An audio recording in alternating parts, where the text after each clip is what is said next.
Gravando. Então, boas noites a todas, todos, todes, etc. Como sempre, obrigado pelas camaretas abertas. Vamos que vamos.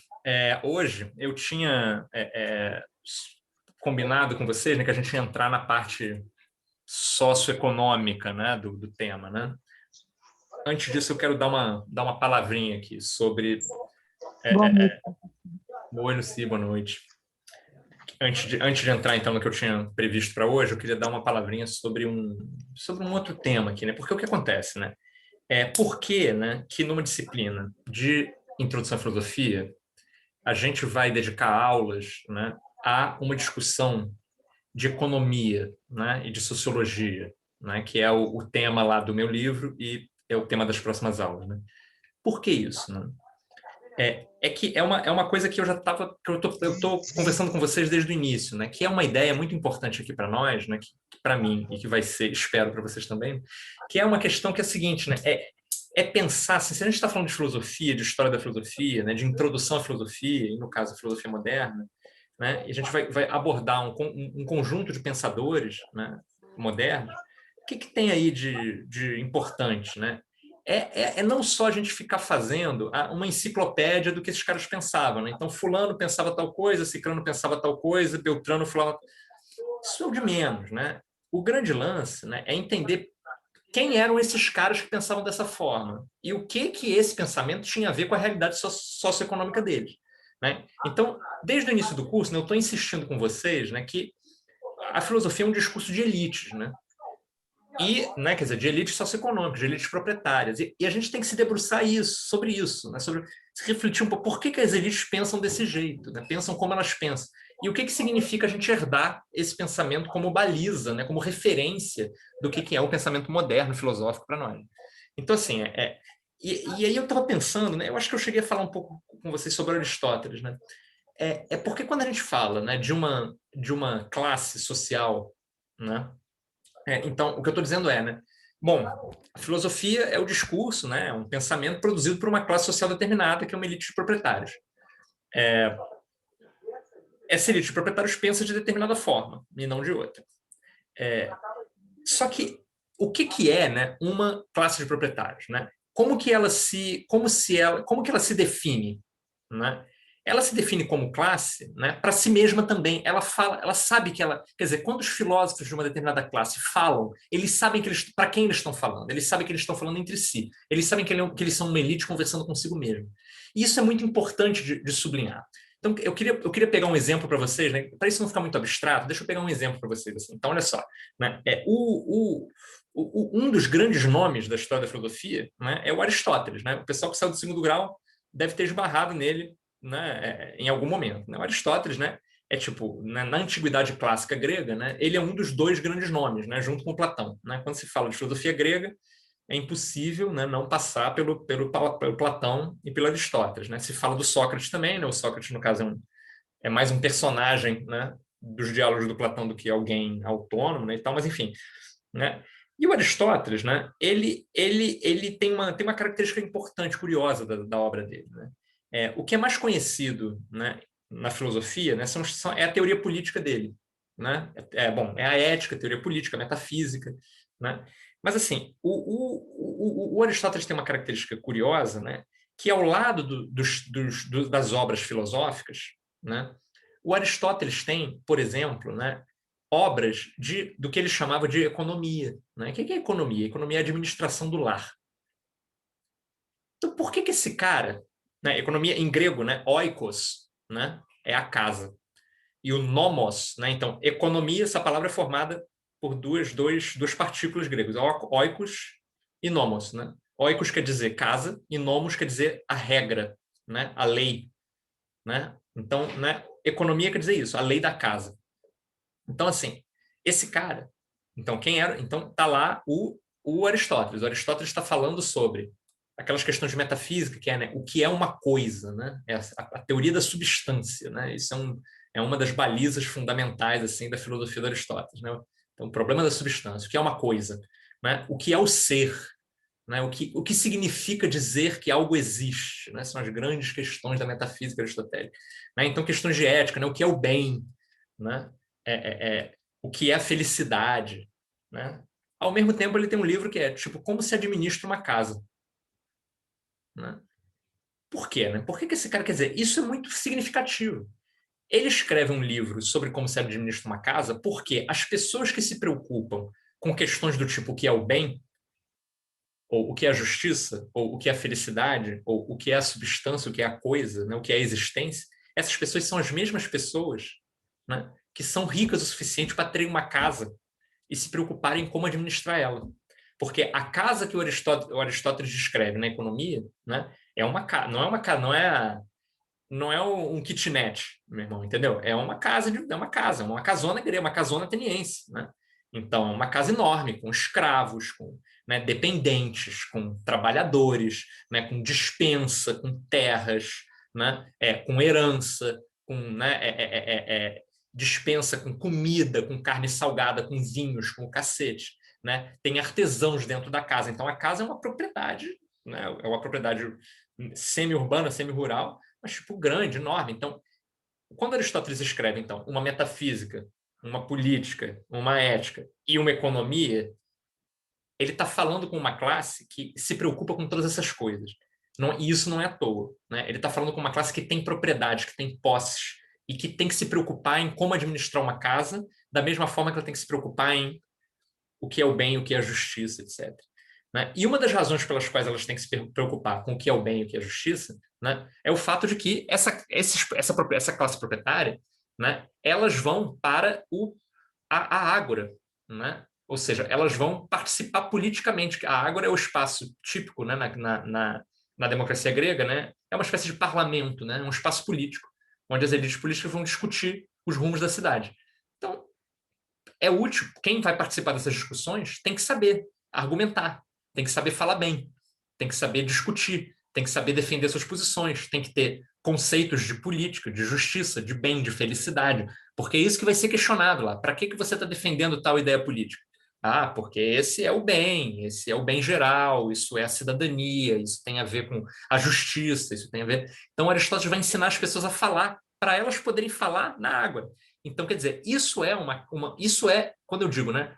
A filosofia é um discurso de uma classe social para uma determinada classe social, é disso que eu estou falando.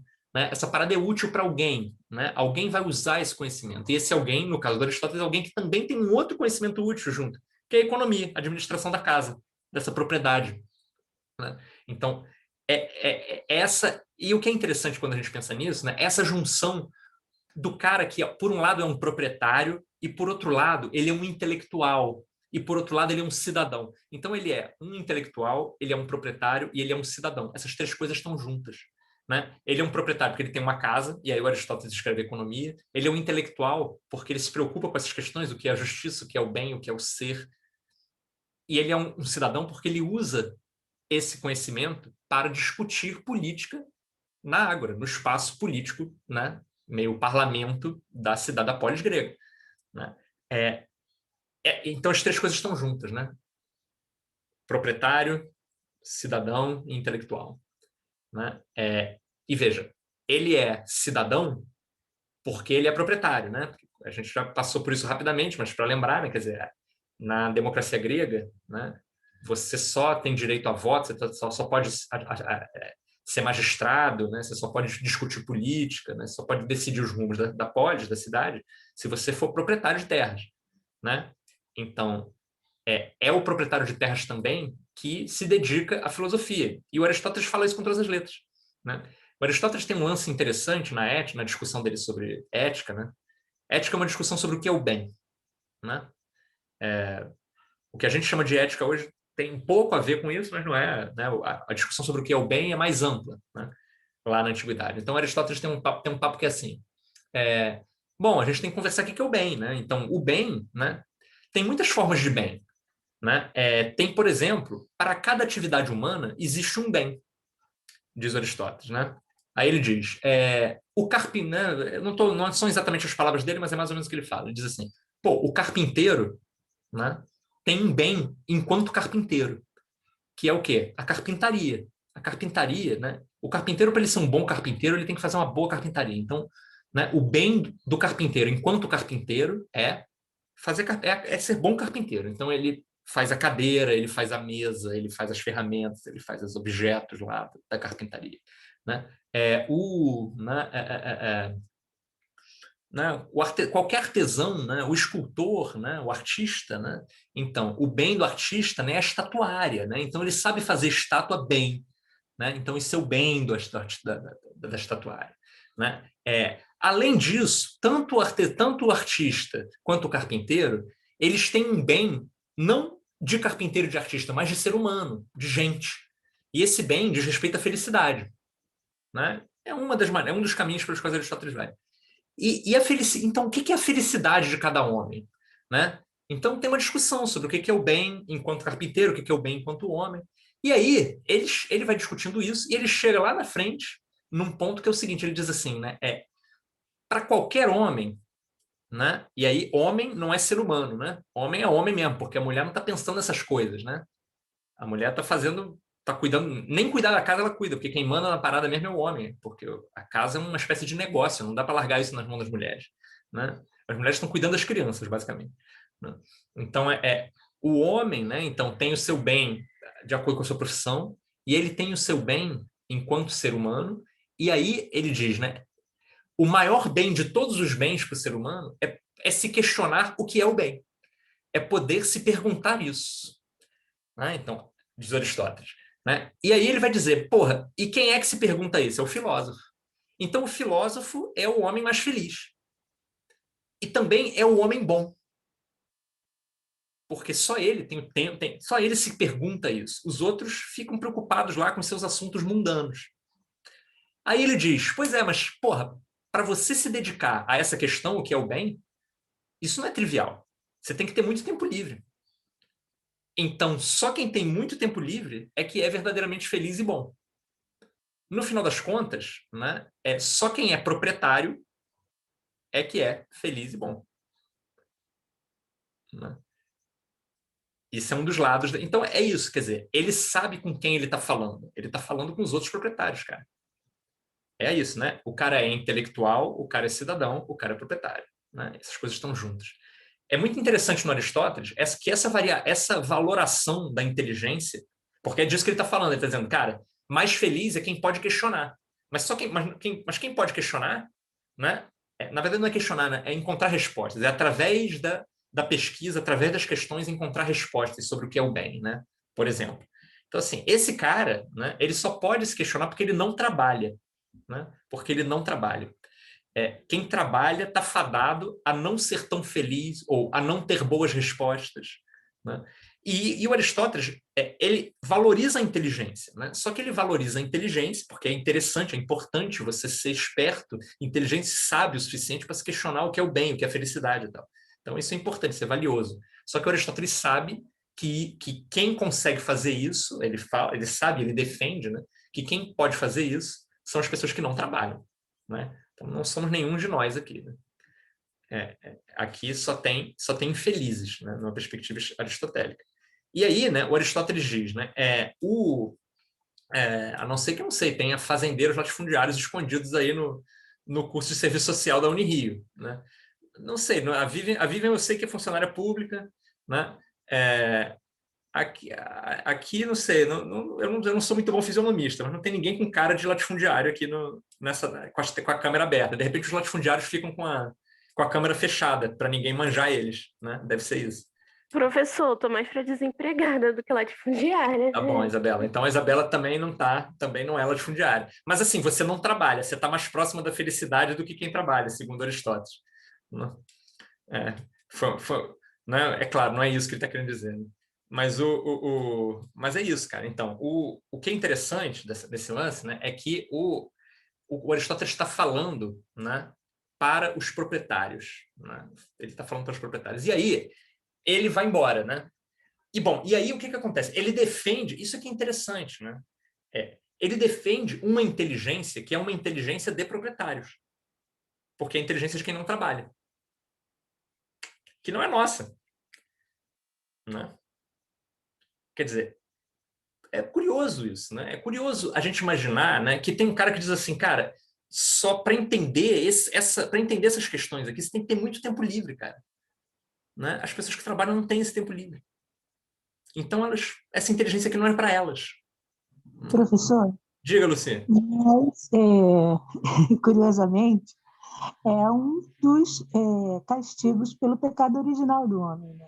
O trabalho. Foi aí quando, pelo menos na cultura judaica cristã, trabalho, pecado e castigo andam de mão dadas, né? O homem trabalha, estava no paraíso, tinha tudo de graça, quis saber, quis ter ciência do conhecimento através do fruto proibido, que na verdade era o conhecimento, né? Foi conduzido a saber o fruto proibido, a comer do fruto proibido, botam a culpa na Eva, mas na verdade quem escolheu foi o Adão, né? Ele podia dizer, não estou afim. Mas enfim, e aí o homem passa a se ver nu e ter que trabalhar para se sustentar. Então, eu acho que tem um sentido na fala do Aristóteles, porque aquele que está com o ócio, ele pode realmente ter tempo para se questionar mais do que aquele que tem que comer o pão de cada dia, né? Pois é, só que aí é que tá, né, Luci? A questão é a seguinte, de que vale para nós uma inteligência que é a inteligência de quem não pode trabalhar? Quer dizer, de quem não tem que trabalhar, né? De que vale para nós isso, né? Isso é uma questão, né? Quer dizer, que valor a gente pode atribuir ao pensamento de alguém que dizia que aquilo que ele estava produzindo não era para trabalhador? Né? Tem algo bizarro aí, né? Tem algo curioso que devia deixar a gente com a pulga atrás da orelha. O cara está dizendo o seguinte: esse pensamento aqui é muito bom, só que quem trabalha não vai Mas alcançar. Aí a gente nós, pode.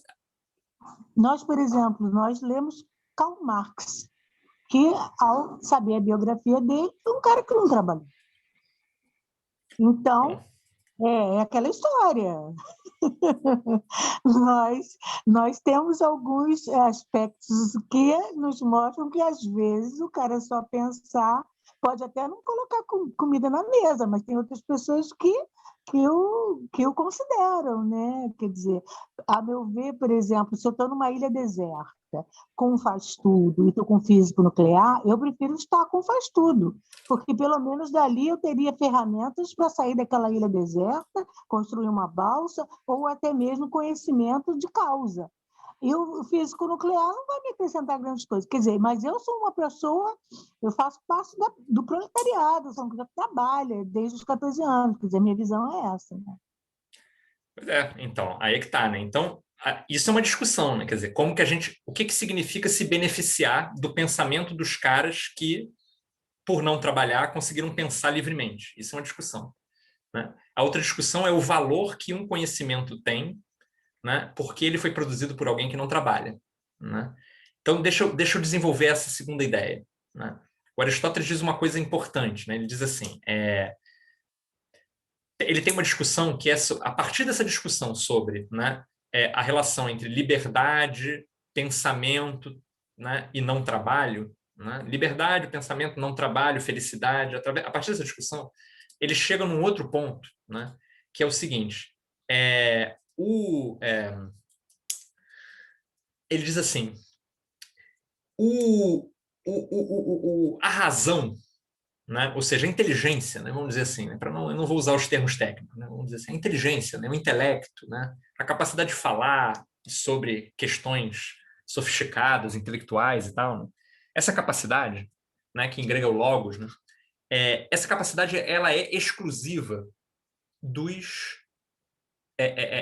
do animal político, do homem, né? Então, só quem raciocina é o animal político, diz Aristóteles. Ele define o ser humano como um animal político, ele diz que o animal político é aquele que é dotado de razão. Aí ele entra numa outra discussão que é a seguinte: porra, mas aí tem os escravos, né? Eu contei isso para vocês brevemente, né? Estou voltando a isso por um outro caminho. Né? Ele diz assim: aí tem os escravos. Porra, os escravos não são animais políticos. Por quê? Porque os escravos não participam da discussão política na polis. Os escravos não têm propriedade, os escravos não tomam decisões políticas, os escravos não são animais políticos. A rigor, o escravo nem é ser humano. E aí, ele não é dotado de razão. porque ele não é político. Então, veja que raciocínio curioso, né? Ele sabe, né, que o tipo de conhecimento, que a ideia que ele tem de conhecimento está atrelada ao não trabalho. Né? Está atrelada a você não trabalhar. Então, aquele que trabalha é irracional. Aquele que só trabalha é irracional. E, além disso, né, não é nem ser humano, porque o ser humano é um animal político. Então, o que eu queria que vocês observassem é que de uma forma doida, escrota, violenta, isso faz sentido. Isso é um pensamento de elite, né? Isso faz sentido enquanto pensamento de elite. Olha o sentido que isso faz, né? É o seguinte, né? Veja, a razão, né? O raciocínio, a inteligência, ela é importante para nós que somos cidadãos, está dizendo Aristóteles. A gente usa esse conhecimento para discutir política e tomar decisões na polis, na democracia grega, no parlamento, na ágora. Para as pessoas que não estão no parlamento, esse conhecimento não interessa nada. Essas pessoas não são racionais. Então tem uma relação entre uma classe que se reconhece como dominante e o tipo de discurso que elas compartilham entre si.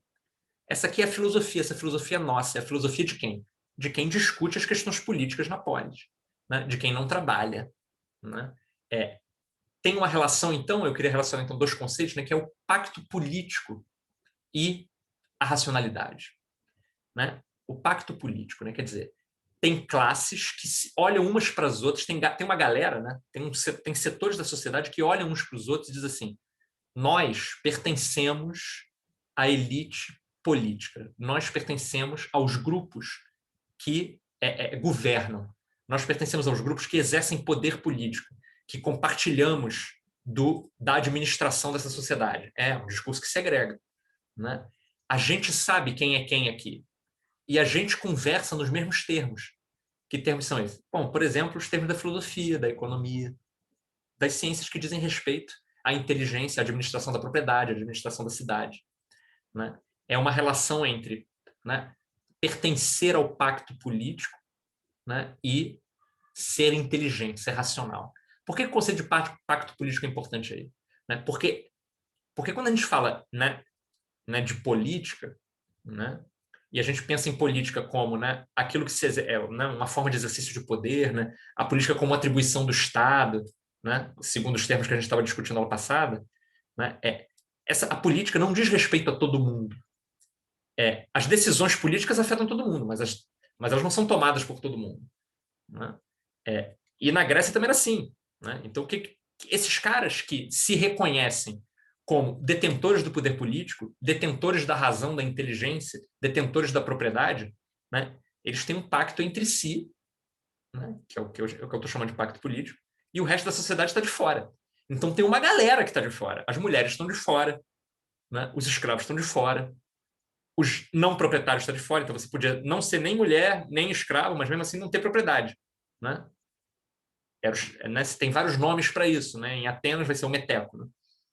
Então, assim, você tem uma galera que não tem propriedade. Então, essa galera não é cidadã, ela não pertence ao pacto político. Né? Então, a filosofia não interessa a elas. Né? Não interessa as pessoas. Nem a economia, nem nada disso interessa as pessoas. Então, tem uma relação entre inteligência, né? Desde o ponto de vista da elite, existe uma relação entre inteligência e pacto político. Né? Existe uma galera que conversa... O Guilherme quer falar? Fala aí. Opa, então, é porque eu estava vendo um tempo atrás sobre os sofistas e como o sofismo é um termo degradante, né, na filosofia. E eu estava vendo que muito é porque os sofistas, eles ensinavam filosofia até para quem não eram esses grandes proprietários. Eles ensinavam para quem pagasse para eles, seja um trabalhador com 5 moedas no bolso, seja um grande proprietário. Então, desde sempre, né, as elites são interessadas em manter o conhecimento só para elas e tentar criminalizar e impedir que outras pessoas que não façam parte desse grupinho acessem os conhecimentos ditos como de elite. Pois é isso aí. Né? Pois é. E, então, né, uma determinada forma de conhecimento, um determinado conjunto de conhecimentos diz respeito a um determinado grupo na sociedade. Esse grupo dentro da sociedade, é o grupo que exerce o poder político, que pertence ao tal do pacto político, né? E as pessoas que estão de fora, né, não são cidadãos, não pertencem ao pacto político, não são animais políticos e são irracionais. Né? É isso. Gente, tá fazendo sentido o que eu estou falando? Tá alguma coisa obscura, uma falação desgraçada que não tá dando para... De que caralho esse cara tá falando? Não, né? Tá. Então, professor, eu cheguei um pouco atrasada, eu tô um pouquinho perdida, mas tá tudo bem, depois eu assisto o começo. Beleza. Tá, qualquer coisa, né? Fale mais sobre, né? Professor, o que é aquilo, né? Enfim. Faz muito sentido, professor, como o senhor está conduzindo. Beleza, porque maravilha. ainda hoje, as classes dominantes ditam o que o restante deve pensar, deve fazer, deve consumir, deve produzir. Então, faz todo sentido. Pois é, beleza. Então, assim, quando a gente passa... Eu estava dando essas pinceladas aí de antiguidade, mas quando a gente passa para a modernidade, né, a coisa fica ainda mais clara. Né? Os surfistas. Vocês estão de zoa, né? É os sofistas, né? Os sofistas eram os caras, né? Que eu acho que... Não sei se todo mundo se lembra desse termo, né? Quem eram os sofistas, né? Era uma galera que eram uns sujeitos, né? Que tinham, de alguma forma, estudado filosofia, né? Com esses grandes representantes, né? Da intelectualidade cidadã, né? Só que eles então estudaram com esses caras, né? Só que o que eles faziam? Eles faziam aulas baratas, né? Eles davam aulas baratas, aulas de filosofia baratas, né? Então eles meio difundiam esse conhecimento para uma galera que não tinha acesso a isso, né? E aí os filósofos que se diziam, não, nós somos os filósofos de verdade, diziam que os sofistas eram meio charlatães, eles vendem o conhecimento, né? Imagina o Aristóteles, né? Olhando para uma figura dessa como sofista. Aristóteles dizia, porra, tem uma separação entre quem trabalha e quem pensa. O sofista trabalha vendendo o pensamento. Aristóteles olhava com uma porra dessa e dizia, porra, isso aí é uma degradação, isso é uma subcultura, né? Então esse é o ponto, né? Pois é um lance desse, né? É um lance desse.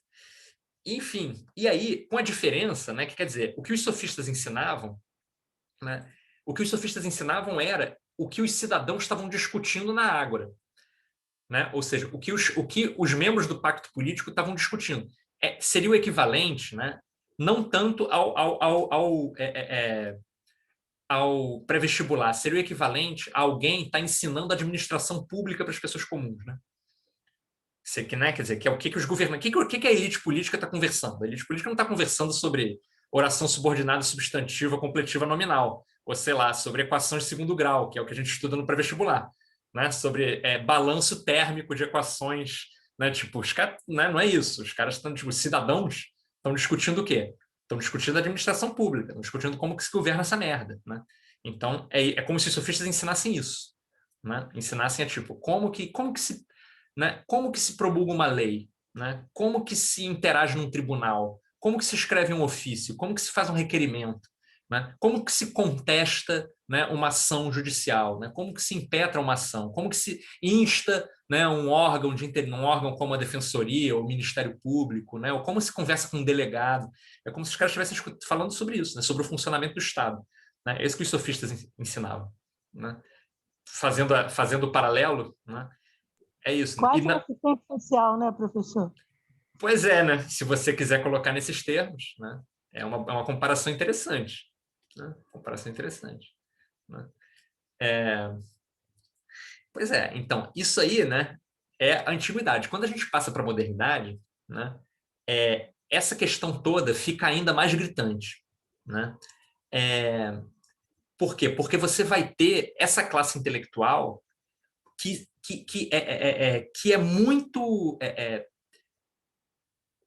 Porque o que acontece? Né? No início da modernidade, o que acontece é uma espécie de reformulação do pacto político.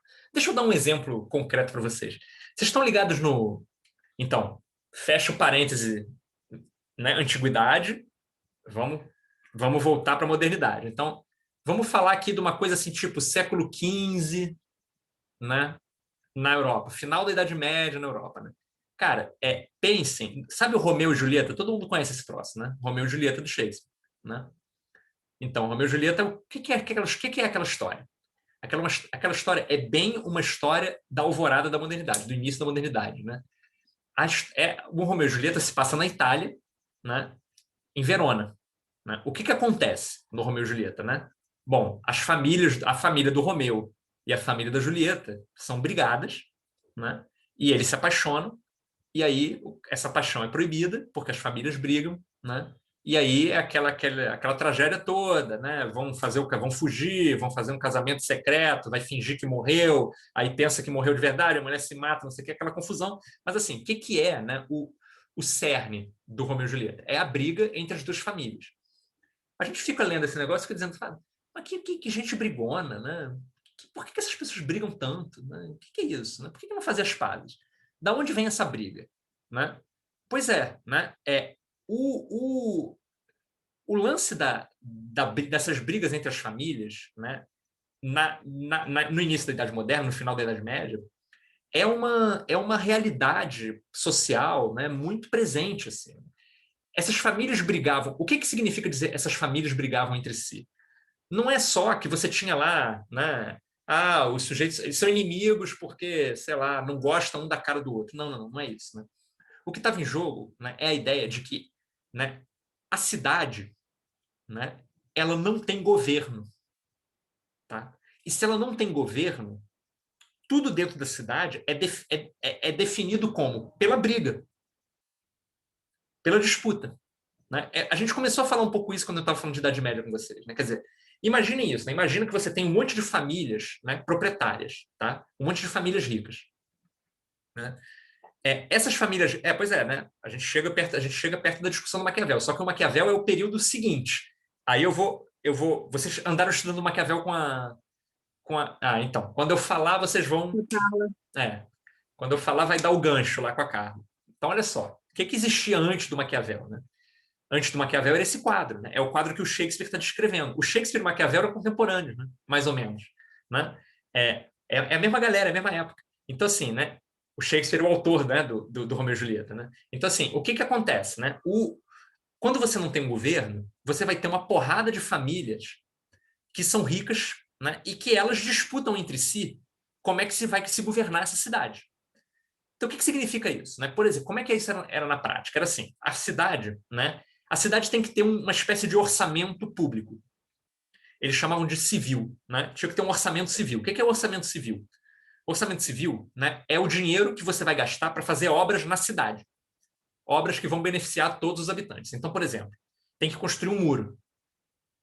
O muro da cidade não pode cair, porque senão os caras das outras cidades vêm e atacam as cidades, está todo mundo fodido. Tem que ter o quê? Estradas. A cidade tem que ser limpa. Tem que ter uma guarda para tomar conta das ruas da cidade de noite. Né? Tem que ter dinheiro para pagar os funcionários que vão, por exemplo, ajudar os juízes. Né? Tem os juízes na cidade, os juízes têm que receber salário. Né? Eu nem sei se os juízes... Acho que os juízes, na verdade, não eram salariados. Mas, enfim, né? Os juízes vão ter ajudantes. Esses ajudantes, né, vão ter que ser pagos. O escrivão. Né? Vai ter, por exemplo, o coveiro do cemitério. O coveiro do cemitério tem que ser pago. Então, esse aí é o dinheiro, esse é o orçamento civil. Esse dinheiro tem que sair da comunidade como um todo. E esse dinheiro, então, vai ser recolhido junto a quem tem propriedade, né? Sob a forma de impostos. Muito bem. Quem vai administrar esse dinheiro? Quem vai? Então, tá bom. Recolheram o dinheiro. Esse dinheiro fica onde? Quem administra esse dinheiro? Numa sociedade plenamente moderna, como a nossa, é fácil saber. Esse dinheiro fica nas contas do Estado, nas contas do governo. Né? Então, o governo tem contas, assim como nós temos contas correntes, né? Os ministérios, as secretarias, tudo isso tem contas, cara. E aí o dinheiro fica nessa conta. De quem é essa conta? De ninguém, essa conta é do Estado. Né? Na prática, quem vai administrar essa parada é um funcionário público. Né? São os caras que detêm os órgãos, que detêm os cargos. Né? Então, né, vai ter o prefeito, vai ter o presidente, vai ter isso, aquilo. Esses caras vão designar outros caras, né, que, por sua vez, têm funcionários concursados ligados a eles e tal. E essa grana é administrada assim. Porque a gente tem o Estado moderno. Né? Então, o Estado pertence a quem? A ninguém. Mas aí que está, numa sociedade onde você não tem Estado, como é que você decide? Então, o que acontece é que as famílias iam brigar entre si para administrar essa grana. E elas brigavam mesmo, elas saíam na porrada na rua. Né? Saíam na porrada mesmo. Então, assim, o dia a dia, né, dessas cidades, né, era esse. Era os membros, né, das classes proprietárias brigando para administrar tudo dentro da cidade. Então, tipo assim, tinha lá tem que ter juiz na cidade, né? Porque, sei lá, acontece um monte de coisa, né? Alguém processa alguém rouba alguém, tem que julgar, né? Tem que decidir se o documento é legítimo ou não é legítimo, né? Tamo junto? Tem que ter juiz. Quem é que designa o juiz? Porra, as famílias vão brigar na rua para decidir. E aí tem um juiz que ele atua numa determinada parte da cidade. Mas se você não gosta desse juiz, você vai lá e leva a sua causa num outro juiz que é teu amigo. Né? E aí você vai ter duas decisões judiciais contraditórias. E aí você vai ter, porra, como é que decide? No final das contas, você saia na porrada na rua. Né? E a gente pode olhar para isso e dizer assim, caraca, que terror. Né? Por um lado, tem um troço, é estranho pensar isso. Por outro lado, imaginem, né, que o tempo inteiro, o poder estava o tempo inteiro em questão. Pensem o seguinte, né? Hoje em dia, se você vai, né, se você vai no tribunal para decidir qualquer coisa, quem vai te julgar é um juiz que não te deve nada, né? Os juízes, né, eles decidem né, com o perdão do bom português, eles decidem com os seus cus, né? Eles tiram as decisões, né, da cabeça deles, assim. Não tem nada que constranja o juiz, assim. Não tem nada que obrigue o juiz. Né? A única coisa que obriga um juiz é um desembargador, né? Então tem aquele ditado famoso: o juiz pensa que é Deus, o desembargador sabe que é. Né? Né? O desembargador é quem julga os recursos. Então, assim, se o juiz decidir uma coisa completamente absurda, o que você pode fazer é recorrer a um outro juiz, e ele pode decidir a mesma coisa completamente absurda. Né? E na prática os juízes fazem isso. Né? Há pouco tempo, né, então, o pessoal que trabalha com abolicionismo penal, né, que são as pessoas que são... Enfim, isso é uma discussão longa, mas assim, eu interajo com essa galera. E aí tem uma decisão famosa, né, de um juiz que negou uma... Então, era um crime primário, o réu era um réu primário, ou seja, o cara tinha tinha cometido furto pela primeira vez, né?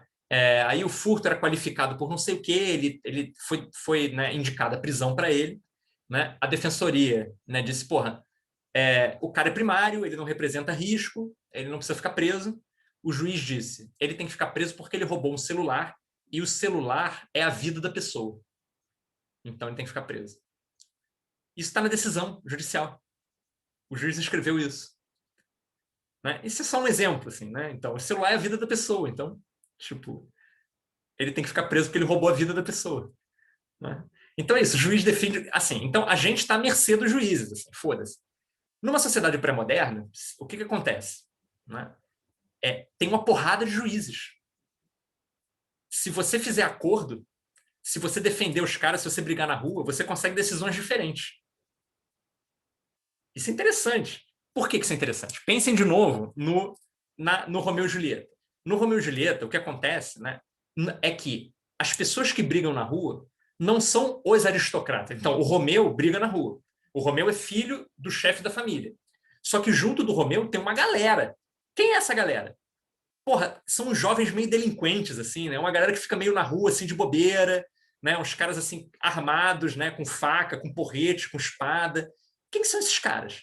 Esses caras são apadrinhados. Esses caras são pessoas comuns que se juntam às famílias em troca de favores.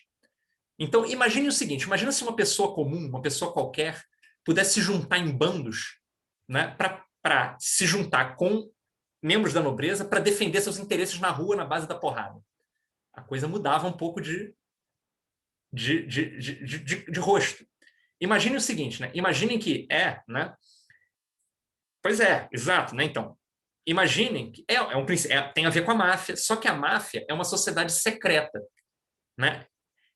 Isso aí que é o mundo, são as chamadas facções, né? É a política de facções. Então, né? Não tem nada a ver com facção, com o que a gente hoje chama de facção, né? Que são organizações criminosas, né? A política das facções era a seguinte, né? O poder estava dividido, todo mundo pertencia a algum grupo e todos os grupos brigavam o tempo inteiro para defender seus interesses dentro da cidade. Pensem no seguinte, pensem que uma família nobre qualquer podia ter um interesse do tipo, eu quero administrar os fundos civis para a construção do muro. Bom, para que eles querem? Então, o muro tem que ser construído, se recolheram impostos, o dinheiro dos impostos está lá com a cidade, e aí uma das famílias diz assim, eu quero administrar esses fundos. Por que ela quer fazer isso? Ela quer fazer isso porque provavelmente ela quer que quem construa os muros seja um membro da sua família. Então ela vai pegar o dinheiro e vai pagar para si mesma para construir os muros. Né? Faz sentido? Né? É assim no capitalismo avançado também. Na nossa sociedade também é assim. Né? Quer dizer, o que é né, essa coisa das verbas parlamentares, né, que o Bolsonaro distribuiu aí para caramba? O que é verba parlamentar? Verba parlamentar é isso. Basicamente são verbas que os parlamentares podem gastar à vontade, do jeito que eles quiserem. Como que eles gastam esse dinheiro? Eles gastam esse dinheiro com obras, né, nos seus locais de origem. Então, o cara é deputado federal, né, por Alagoas. Ele é eleito, e o clube eleitoral dele lá, né, os eleitores dele são numa localidade, não sei das quantas, no interior de Alagoas. Aí ele pega a grana, vai lá naquela comunidade e faz alguma coisa por aquela comunidade. Né, o que é ótimo para ele, porque isso garante que ele vai ser reeleito. Né? E, por outro lado, é bom para as pessoas, que as pessoas precisam que as coisas sejam feitas. Só que como ele pode gastar esse dinheiro sem fazer licitação, ele pega esse dinheiro e dá para alguém gastar que é amigo dele, basicamente. Né? Então, ele lá naquele lugar, ele vai ter amigos que são, sei lá, construtores, donos de lojas de construção, empreiteiras, sei lá. Então é isso que ele vai fazer, ele vai pegar o dinheiro e vai dar para um amigo dele para fazer a obra. Muitas vezes ele vai combinar com o amigo dele para dar uma parte da grana para ele de volta, né? Que é a base da corrupção no emprego de obras públicas, né? Faz sentido o que eu estou dizendo, gente? Ou foi rápido demais? Fez sentido? É isso. Acho que isso está meio no imaginário da gente. É assim que funciona. Então, muito bem. Então, até hoje, a verba, né, pública tem uma discussão de quem vai empregar ele como. Né? O que acontece é que, no mundo pré-moderno, você tinha que decidir isso na briga, você tinha que decidir isso no tapa. Então, aí o muro, as muralhas das cidades têm que ser reconstruídas. Tem o orçamento público para isso. Como que esse orçamento vai ser gasto? Bom, a família tal diz que é ela que vai gastar, a outra diz que é ela. Aí, no final das contas, o que ia acontecer é que ia ter uma reunião para decidir isso no Conselho Citadino. O Conselho Citadino é um lugar onde os representantes das famílias ricas vão para conversar. Eles não iam chegar a um acordo, eles iam se xingar, se ofender, O que ia acontecer? Eles iam brigar nas ruas. Né? Então, isso acontecia cotidianamente. Aí, para brigar nas ruas, o que tem que acontecer? Tu acha que o aristocrata vai sair na rua com a espada na mão para bater no outro? Claro que não. Né? Ele vai mandar os parentes distantes, os primos, os filhos bastardos, os amigos de bebedeira do filho dele e as pessoas comuns que estão na cidade. Mas aí, para que as pessoas comuns que estão na cidade vão se juntar com uma facção ou com a outra? Em troca de favores. Então, elas vão dizer, é para a gente participar dessa briga? Então, a gente vai ter que ser os empregados que vão construir o muro. No final das contas, a gente vai ter que ser assalariado, a gente vai ter que ganhar dinheiro.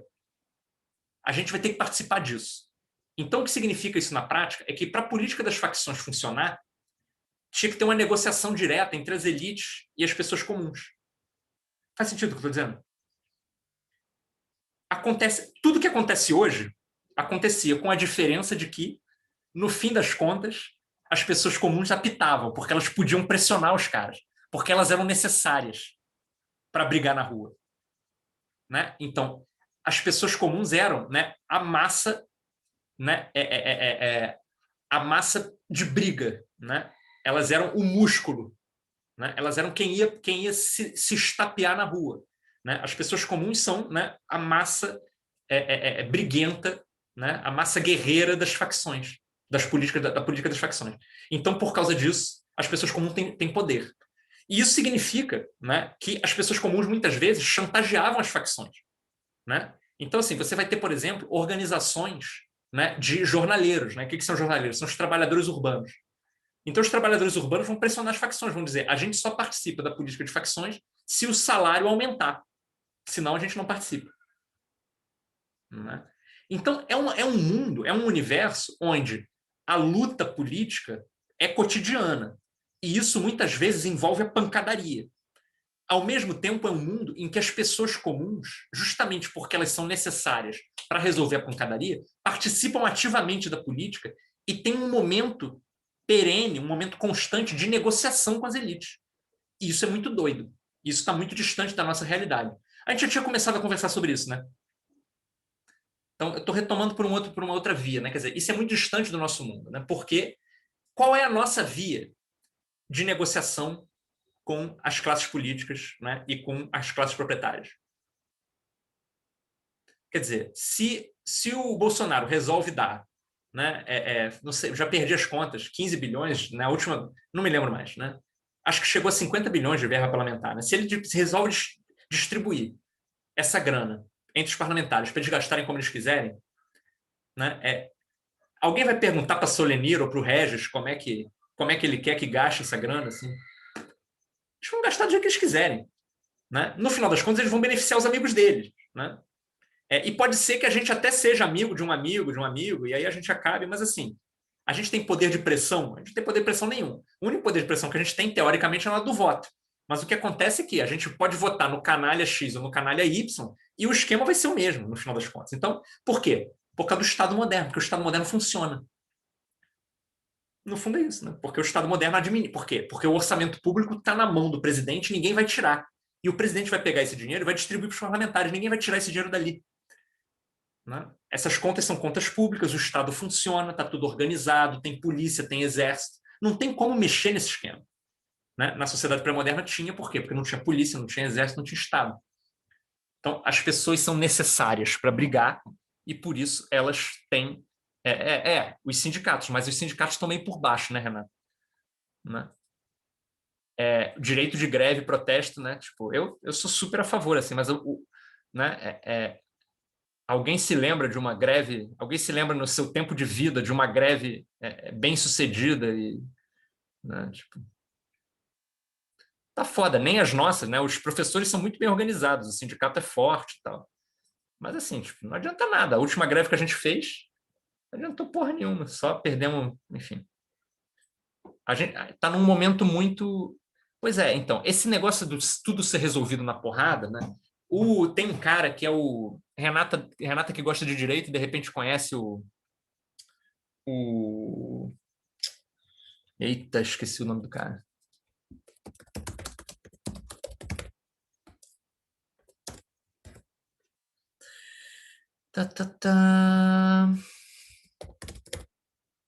Agamben. O Jorge Agamben, né? Então, o Agamben, né? Ele tem uma frase muito boa. Ele diz: o direito é a morte da política. Ele diz isso num livro chamado Estado de Exceção.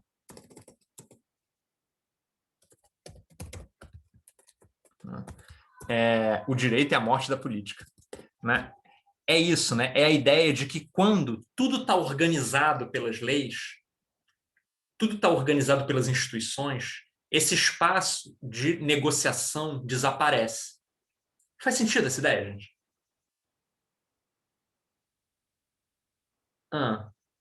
Essa ideia deixa alguém confuso, perplexo, revoltado ou com dúvida? Quer dizer, porque não é óbvio, né, o que eu estou dizendo, né? Pedro, pode repetir, por favor? Posso. Né? A ideia, né, de que quando... Né, o que quer dizer isso? Né? O direito é a morte da política. Significa o seguinte, vamos voltar lá para o mundo das facções. Significa que se tivesse tudo decidido, como é que se gasta o dinheiro público? É assim, ó, tem uma conta, o governante distribui o dinheiro e os representantes gastam o dinheiro. Beleza.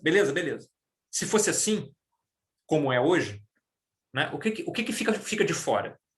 Fica de fora, né, os momentos em que tem que haver confronto entre as pessoas que estão interessadas em gastar esse dinheiro.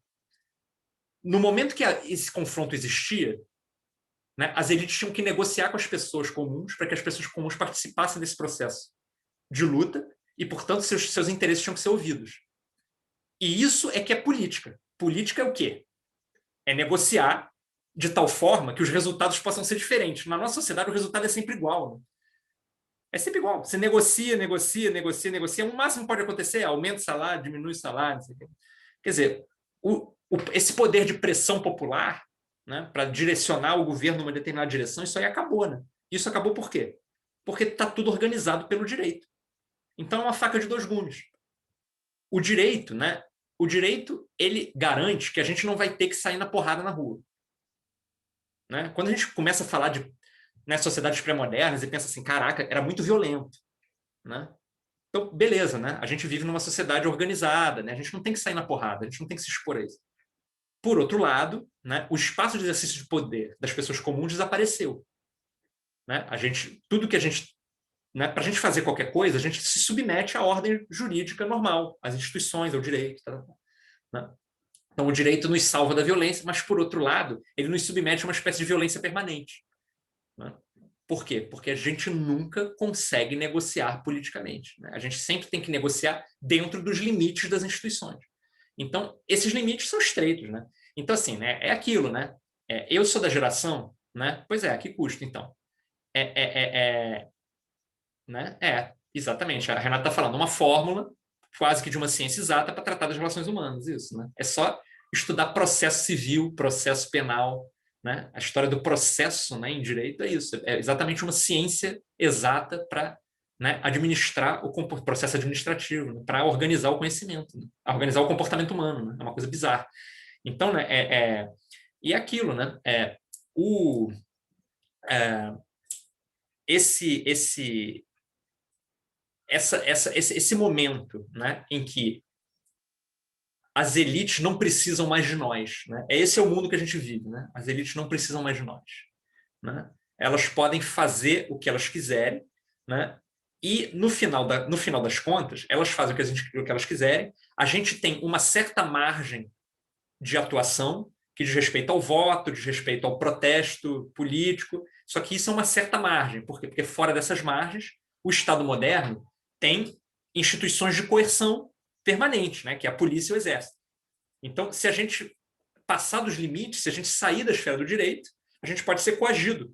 E a gente vai ser coagido dentro do direito, ou seja, né, o Estado funciona de tal forma que é certo coagir, é certo reprimir se a gente sai desse espaço de atuação, né? Então, sei lá, a gente pode fazer manifestação na rua, mas ela vai começar numa determinada hora, vai terminar numa determinada hora, e se a gente quiser entrar no Palácio de Governo para pegar na mão dos caras, para assinar as leis e tal, a gente vai se fuder, porque vão soltar os cachorros em cima da gente. A gente não sobrevive 5 minutos a isso, né? Era pensar, não sei se muitos de vocês deviam ser bem jovens, né, na época dos protestos de 2013, mas assim, né, em 2013, né, uma coisa que era muito interessante que acontecia era que os protestos chegavam na porta da Câmara na porta, né, da Assembleia, na porta da Câmara, né, e ficavam ali, assim. Não dava para entrar na Câmara, né? E nunca vai dar para entrar na Câmara. A polícia estava lá dentro, né, os caras armados até os dentes, e tipo, tem um portão, e quem é que vai se expor, né, ao Estado, né, à violência estatal, para isso aí, né, blindado da PM, para então, né, invadir essa porra. Não vai rolar, né? Então, e a gente então reprimido pelo direito, né, pelas leis, pelas instituições, pelo funcionamento normal. E a gente nem precisa ir tão longe. Pensem, por exemplo, né, eu sou da geração, né, que ficou muito empolgada com o MST, né, que é um movimento social foda, um dos movimentos sociais mais importantes do mundo, etc, etc, etc. Mas olha só, mas tem um porém aí. Então, a minha geração era muito empolgada com o MST. Por quê? Né? Porque, porra, a gente cresceu, né, no governo Fernando Henrique, né? Então, né, a gente era jovem, né, na redemocratização, a gente era criança na redemocratização, vamos dizer assim, né? Então, terminou a ditadura, a gente era criancinha. Aí, porra, Sarney, né, porra, Collor, umas paradas ridículas, assim. E aí veio o Fernando Henrique, que era o quê? Né? O Fernando Henrique era um clima assim meio... Isso aqui é um governo sério, cheio de gente séria, com políticas sérias, né? A gente sabe governar, a gente tem tecnologia de governo, eu sou sociólogo, então vamos modernizar o Brasil, E só dava merda, era privatização, eram as universidades todas fodidas, né? Era o serviço público todo detonado, né? E, porra, e o Lula, né? A única oposição que existia era o PT, e o PT parecia que não tinha a menor chance de ganhar nada. E nesse contexto apareciam os movimentos sociais, né? Como o MST foi o maior deles. Então, o MST era um negócio empolgante, era luta, os caras faziam luta direta, invadiam as terras, né? Então, tipo, tinha uma proposta radical de tipo, né, confiscar propriedade, de ocupar propriedade privada para dar uso social para isso, para as pessoas comuns fazerem uso daquela terra. Então, era uma parada empolgante. Tu ficava olhando aquilo e dizia, porra, esses caras estão fazendo coisas, estão se movendo politicamente. Beleza. Aí, eles lutaram pela terra, conseguiram uma porrada de coisas, a era Fernando Henrique chega ao final, vem a era lulopetista, né? O MST é muito próximo do PT, historicamente, né? E uma das coisas muito interessantes que acontece é que, porra, o PT começa a incluir o MST num regime de produção capitalista, né? Que é tipo facilitar a formação de cooperativa nos assentamentos, né? Legalizar os assentamentos, né? Criar linhas de crédito para financiar a agricultura nos assentamentos. Porra, tu escuta isso e diz, ótimo, né? As pessoas estão conseguindo viver, estão conseguindo trabalhar, estão conseguindo produzir, estão dando... Por outro lado, o MST como uma força política desapareceu. Né? Então, assim, na geração de vocês, né? Vocês não escutam quase nada, assim. Quer dizer, vocês de repente escutam alguma coisa, mas comparado como era na minha época, né, de ação direta do MST, o MST entrando em terra, o MST, né, tipo, né, desafiando a lei, o MST desafiando os proprietários. Porra, essa parada foi tão preocupante que teve uma novela sobre isso, né, que foi o Rei do Gado, né, no final dos anos 90. Né? Tiveram que fazer uma porra de uma novela para dizer que o MST, no fim, ia ficar de bem com os proprietários. Né? Não sei, vocês conhecem essa novela? Né? Estavam me contando dessa novela outro dia, né? Uma novela do final dos anos 90, né? Em que o proprietário de terras, né, fica com o coração mexido por uma mocinha linda do MST, que é a Patrícia Pilar, e aí tem um pacto de, né, eles ficam amigos e ele distribui as terras no final, né, tipo, né? Então, porra, o MST era tão bizarro que tinha que fazer uma novela, né? Então, pois é, e aí hoje em dia, aí é o MTST, né, o Movimento dos Trabalhadores Sem Teto, né, do Boulos, né? Mas, pois é, e aí é uma outra discussão, que é a proximidade do MTST com o lulopetismo, então a coisa do Minha Casa Minha Vida, a relação do MTST, a dependência do movimento social com o programa público, né, de moradia, que tinha a ver com como facilitar a vida das empreiteiras para construir essas casas. Então, por que eu estou falando tudo isso? Porque isso é um problema, gente. Né? Qual é o problema? É que o direito, as instituições, o Estado, quando ele absorve as demandas políticas, essas demandas políticas se enfraquecem. Né? O seu potencial contestador enfraquece. Né? O seu potencial contestador é absorvido pela lógica interna do sistema. Por um lado, essa absorção é necessária, porque assim, você vai dizer o quê? Né? Era melhor, então, que não tivesse tido lulopetismo e que, então, o MST nunca tivesse conseguido, né, se engajar num processo produtivo, que, então, deixasse que as pessoas vivessem com mais tranquilidade. Tá? Não, tem que ter, né? Porque as pessoas querem viver, as pessoas querem vender as paradas. Por outro lado, quanto mais elas fazem isso, menos radicais eles são, mais comportados eles se tornam e mais pertencentes ao aparato, né, econômico e jurídico do capitalismo eles se tornam. Né? Então, isso aí é o paradoxo. Né? Isso aí é o paradoxo. Quanto mais, né, moderno, quanto mais modernizado, quanto mais institucionalizado, quanto mais funcional dentro dos parâmetros do direito, né, menos radical politicamente a parada fica.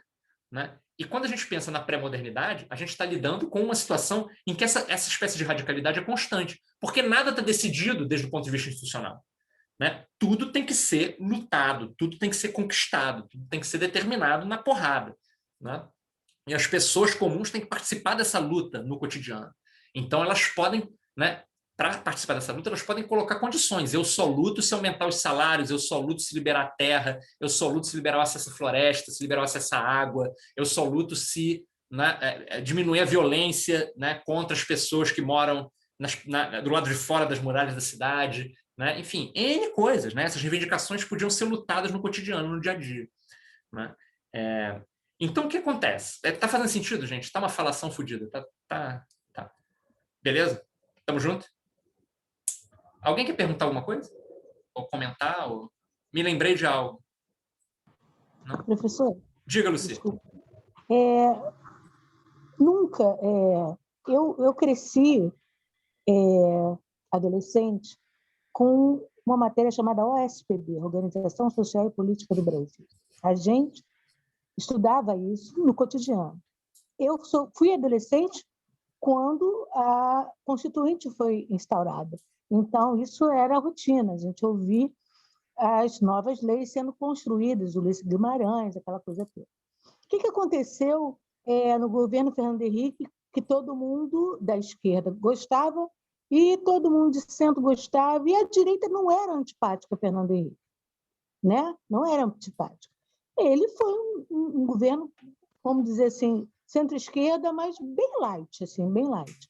Quando chega Lula, eu votei no Lula na primeira eleição, na segunda não votei, mas na primeira eleição eu votei.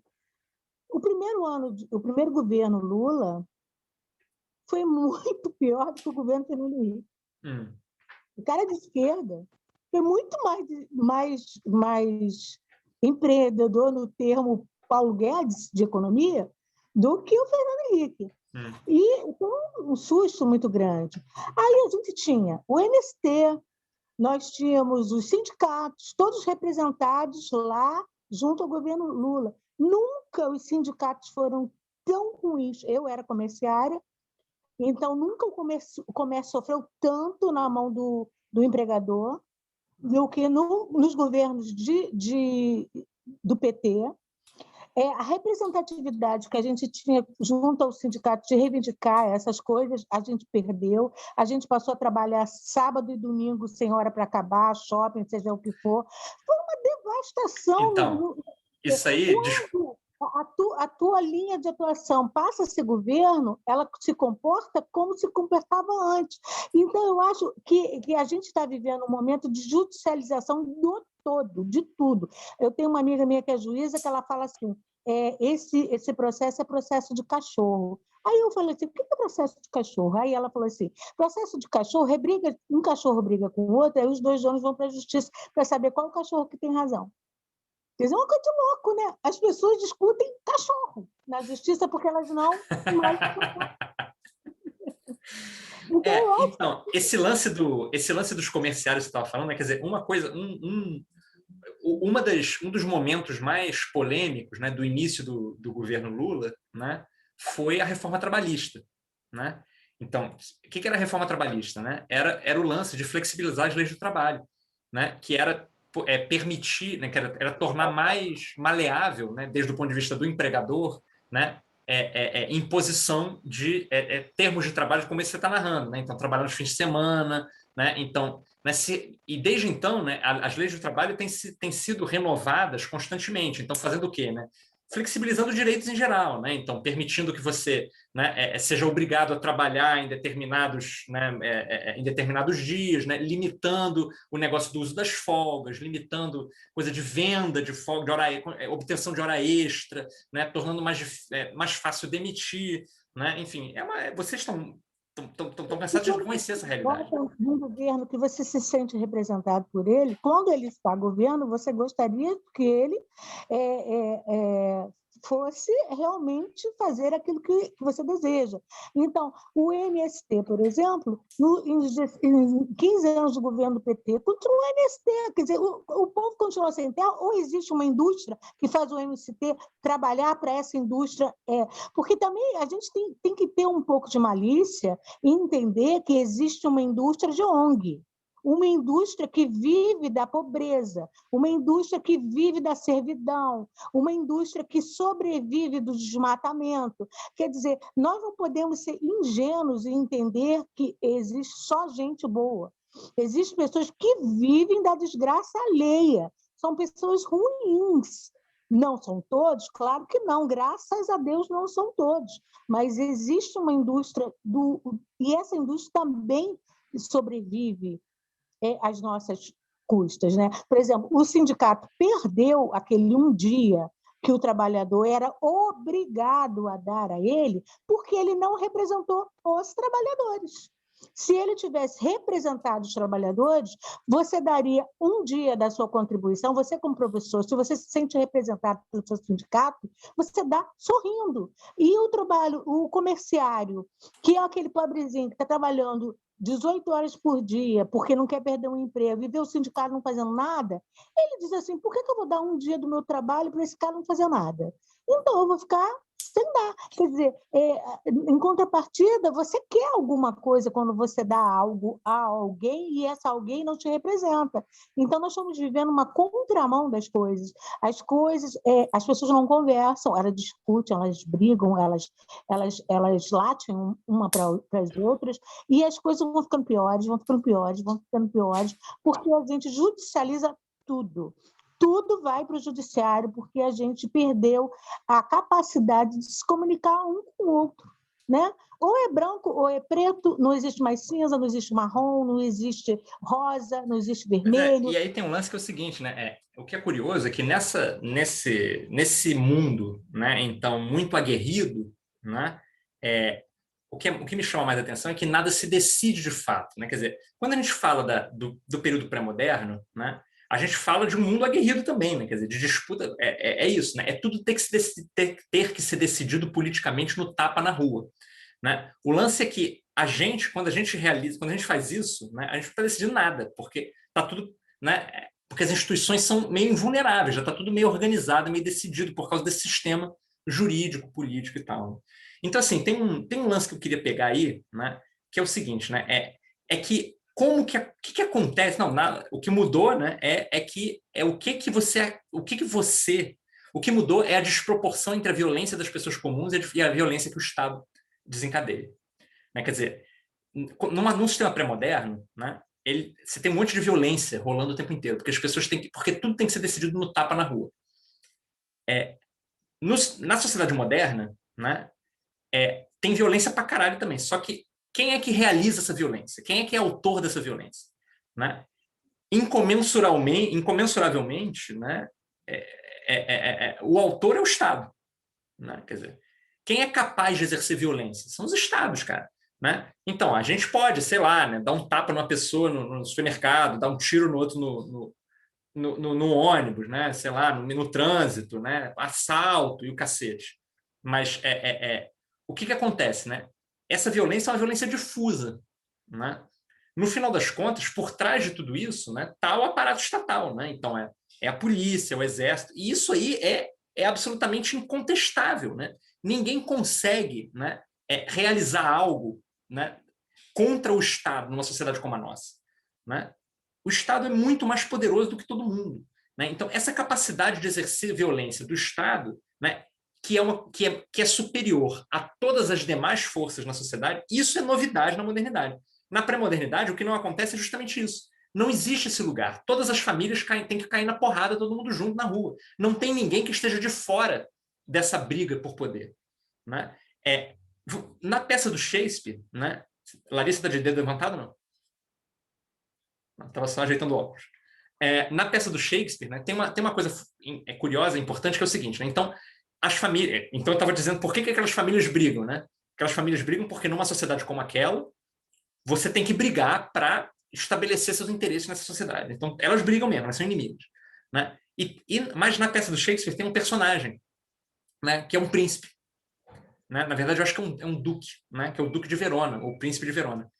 E esse cara, o que ele faz é, toda hora que as famílias estão brigando, esse cara aparece e ele diz, né, parem de brigar, né, vocês né, não podem derramar sangue em Verona, e ele pune, né, ele tem uma hora que ele exila o Romeu, né, tem uma hora que ele diz que o Romeu tem que ser morto, na verdade, mas aí tem uma espécie de julgamento muito rápido ali, que se demonstra que o Romeu estava só se defendendo quando ele matou outro cara. Então, né? Então esse príncipe, né, de Verona, que é alguém que, né, media a violência entre os aristocratas, entre as famílias, esse cara, né, é ele que é a origem do Estado moderno. Né? E é sobre esse cara que o Maquiavel escreve. Então, o que aconteceu concretamente nessas cidades? O que aconteceu nessas cidades foi o seguinte, né? As elites, né, essas famílias, né, elas passaram séculos caindo na porrada umas com as outras. Então, umas destruíram as outras. E o número de famílias poderosas foi diminuindo. Elas foram concentrando poder. E o que elas começaram a fazer foi fazer pactos civis entre si. Dizendo o seguinte, né? Essas famílias aqui, essas 10, 12 famílias, né, somos os cidadãos da cidade X, sei lá, né, de Mantua, de Verona. Nós somos, né, as elites dessa cidade. E nós vamos pagar um administrador para governar essa cidade.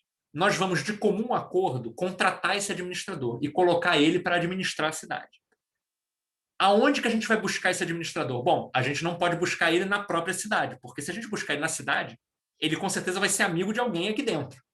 Então, o que a gente vai fazer? A gente vai contratar um administrador de uma outra cidade.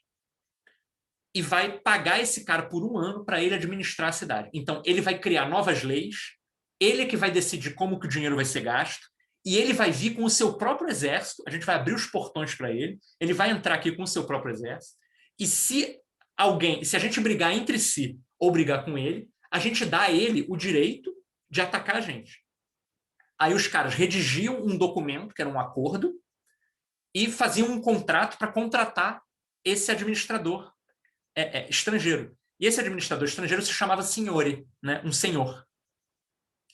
Né? Então, esse administrador estrangeiro, ele vinha de cavalinho com um exército mercenário, né? Com a família dele, né? E com um monte de burocratas, um monte de gente para ocupar os cargos públicos na cidade. Então, quem é que ia ser o tesoureiro? Quem é que ia ser o juiz? Quem é que ia ser o cara que, sei lá, supervisionava os gastos nas construções dos muros? Ia ser o funcionário do senhore.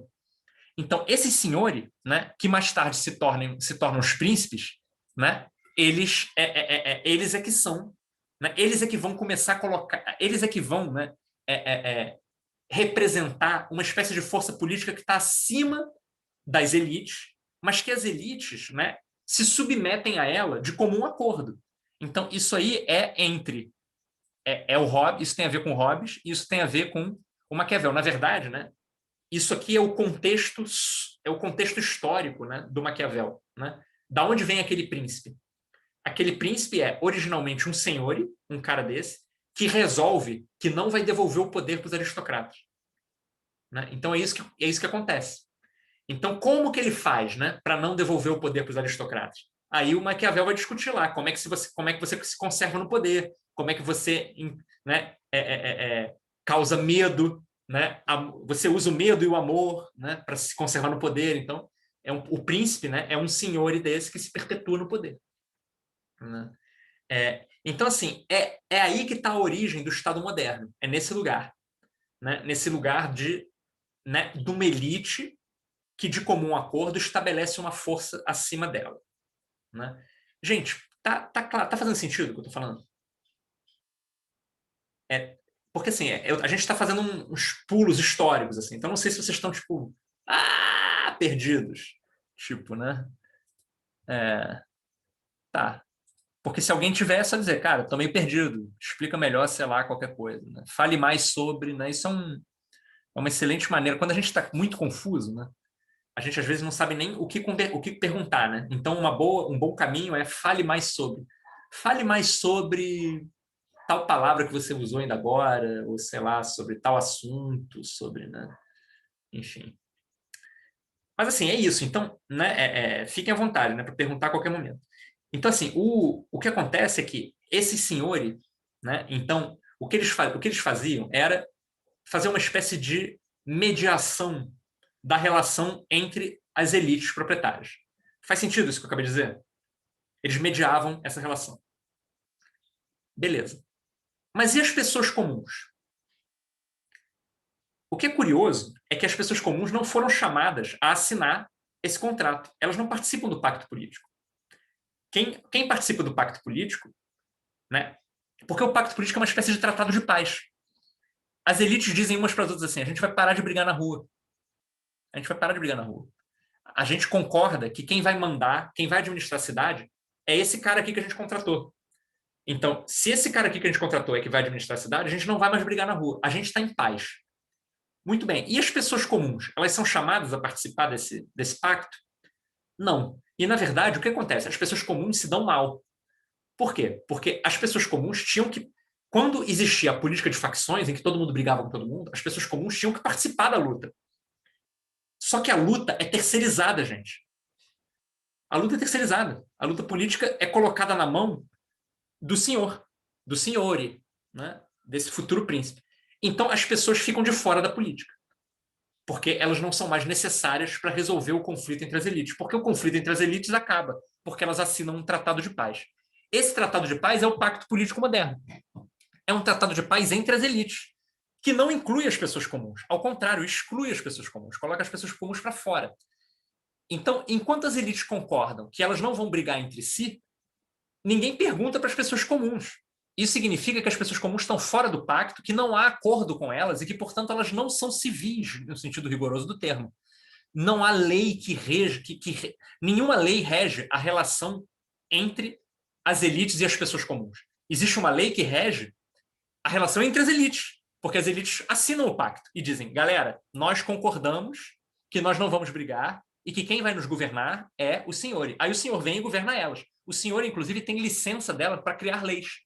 Só que quem dá essa licença a eles são as elites. Antes, para criar as leis, as pessoas tinham que chamar o povo para brigar. Agora, para criar as leis, a elite só tem que ficar sentada esperando o senhor criar as leis. Então, quem ficou de fora do pacto político foi o povo. Faz sentido?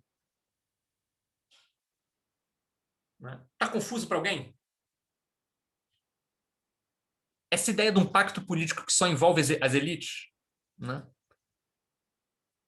Quer dizer, quem pertence ao mundo da lei são as elites. E isso, gente, é muito curioso. Por quê? Porque o Aristóteles já dizia isso, só que de uma forma diferente. O Aristóteles dizia, né? Quem é que governa essa porra? Quem governa essa porra são os proprietários. Nós é que temos racionalidade. Nós é que conversamos entre nós. Nós é que temos política. Os outros não têm política. Os outros são, sei lá, trabalhadores. Eles não sabem o que é o bem, o que é a justiça, eles não sabem nada, eles trabalham. Né? Sempre que a gente fala de pacto político, né, o que acontece é que esse pacto, né, é feito entre as elites. Então, Mirella pergunta, porra, e o povo vê isso e não faz nada? O povo faz. Né? O povo faz o quê? Briga pra caralho. Né? Então, assim, é uma porrada de rebelião. É uma porrada de rebelião. E é por isso, né, que uma figura como o Hobbes ou uma figura como o Maquiavel tem no horizonte deles o tempo inteiro uma discussão sobre, né, guerra civil. Guerra civil. Né? Então, o que é guerra civil? Né? Tem duas variáveis, tem duas variantes de guerra civil. Né? Uma é a guerra civil no seu sentido próprio, né? No seu sentido mais específico, que seria a guerra entre os cidadãos. Então, isso seria o equivalente, né, a os membros da elite fazem um pacto político e chamam o senhor para governar elas. Se alguém desrespeita esse pacto político e briga com os outros, isso seria uma espécie de guerra civil. Né? Mas tem uma outra guerra civil, que é a guerra dos cidadãos contra o povo. Porque, como a Mirella disse, o povo não vai ficar sentado esperando, né, que a sua importância no processo político seja destruída. O povo vai se revoltar contra isso. E aí, o que vai acontecer? Os senhores vão lutar contra o povo, contra as rebeliões populares. Então, essa guerra civil, né, é uma guerra civil constante na história da modernidade. E, de fato, ela dura até hoje. Né? A primeira guerra civil, no Brasil, ela não está acontecendo. Quer dizer, não tem guerra. Quer dizer, depois eu vou falar mais sobre isso mais na frente, mas assim, não tem guerra entre os cidadãos no Brasil, né? A não ser que a gente conte o almoço de família, onde tem um cara que votou na Haddad, outro que votou no Bolsonaro. Aí, guerra civil. Né? E eu estou só um pouco brincando, porque se a gente levar isso a sério, a gente chega nos conceitos importantes para entender o bolsonarismo e tal, mas esse é um caminho longo. Tá? Mas, assim, a princípio, não tem guerra civil entre nós. Quer dizer, a gente espera que a gente chegue na universidade pública, a universidade pública funcione, né? Mas, assim, existe guerra civil no Brasil. Por quê? Porque, né, a polícia mata pra caralho. Então, num país onde o Estado mata, o que tá acontecendo na prática, né, é que tem uma guerra civil acontecendo. Né? Gente, tem uma coisa muito curiosa. Assim, vocês lembram das UTPs? Né? Porque essa porra saiu de moda, né? Tem umas aí que continuam existindo, mas saiu um pouco de moda. Mas, assim, na época que as UTPs estavam, tipo, bombando, né? 2010, 2012, por aí, 2008, né? 9, né? 10. Cara, os caras tinham um plano que era encher as comunidades onde ia ter o UPP, né? Os caras iam encher aquela porra de policial. Né? Estatisticamente, segundo os dados oficiais, porque a população das comunidades, né, é difícil de medir, né? Não tem, a mensuração disso não é exata. Mas pelos dados oficiais, os caras iam colocar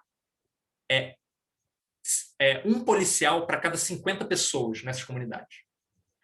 Isso é muito. Para vocês terem uma noção, no estado do Rio, a média é um policial para cada 400 habitantes. Em Washington, a capital dos Estados Unidos, é um policial para cada 260 habitantes. Nas comunidades com o PP, você ia ter, em média, um policial para cada 50 habitantes. Então, isso é polícia para caralho. Agora, sabe o que é interessante? O interessante é que, quando você lê os manuais de ocupação militar do Iraque, do Kosovo, que são guerras, né? Então, o Iraque foi ocupado pelos Estados Unidos. Um outro país foi lá e ocupou aquela porra. No Kosovo, né, foram as tropas da ONU e o cacete, né? Cara, sabe qual é o número o número ideal de tropas por população que eles recomendam para fazer uma ocupação estrangeira no país? Um soldado para cada 50 habitantes. Coincidência? Mas até o nome, né, professor? É a pacificação. Eles também usam esse termo nas invasões estrangeiras. Exatamente. Então, gente, isso é, em termos numéricos, isso é uma guerra civil.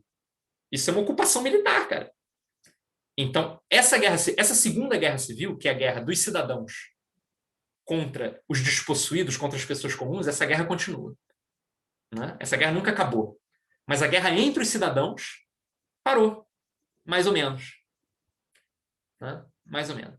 Quer ver outros aspectos da guerra civil contra as pessoas comuns? Cara, o SUS. Né? O SUS, né?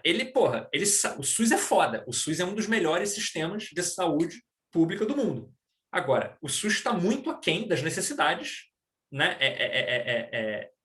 Está muito aquém daquilo que seria necessário, né? Para que o Estado realmente estivesse preocupado em preservar a vida das pessoas comuns.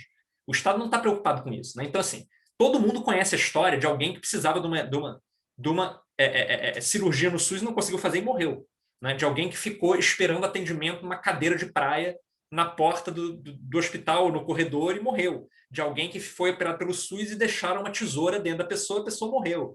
Né? De alguém que nem foi levar, não teve ambulância para levar a pessoa para o SUS. De alguém que chegou no hospital e tinha uma fila e aí ia ter um atendimento, mas não teve atendimento, que caiu o teto da parada. Né? Todas essas histórias que eu estou contando são histórias que eu ouvi.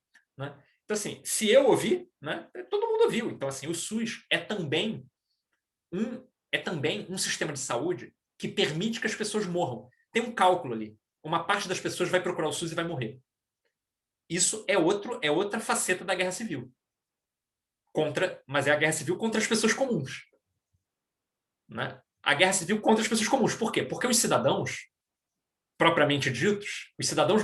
Não, porque no Brasil, né, nas sociedades modernas, plenas, né, contemporâneas, qualquer um é cidadão. Né? Só que isso é falso. Né? A gente tem que prestar atenção no conceito de cidadania lá da origem do capitalismo, onde os cidadãos eram os proprietários. Então, para os cidadãos propriamente ditos, não falta hospital. Por quê? Porque filho da puta tem plano de saúde. Né?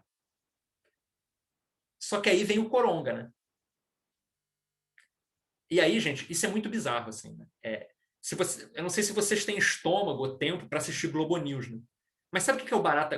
Globo News é um jornal para os cidadãos no sentido estrito do termo. Né? Quem assiste Globo News são os cidadãos no sentido renascentista, né? Moderno, né? de cidadania. São os proprietários. Né?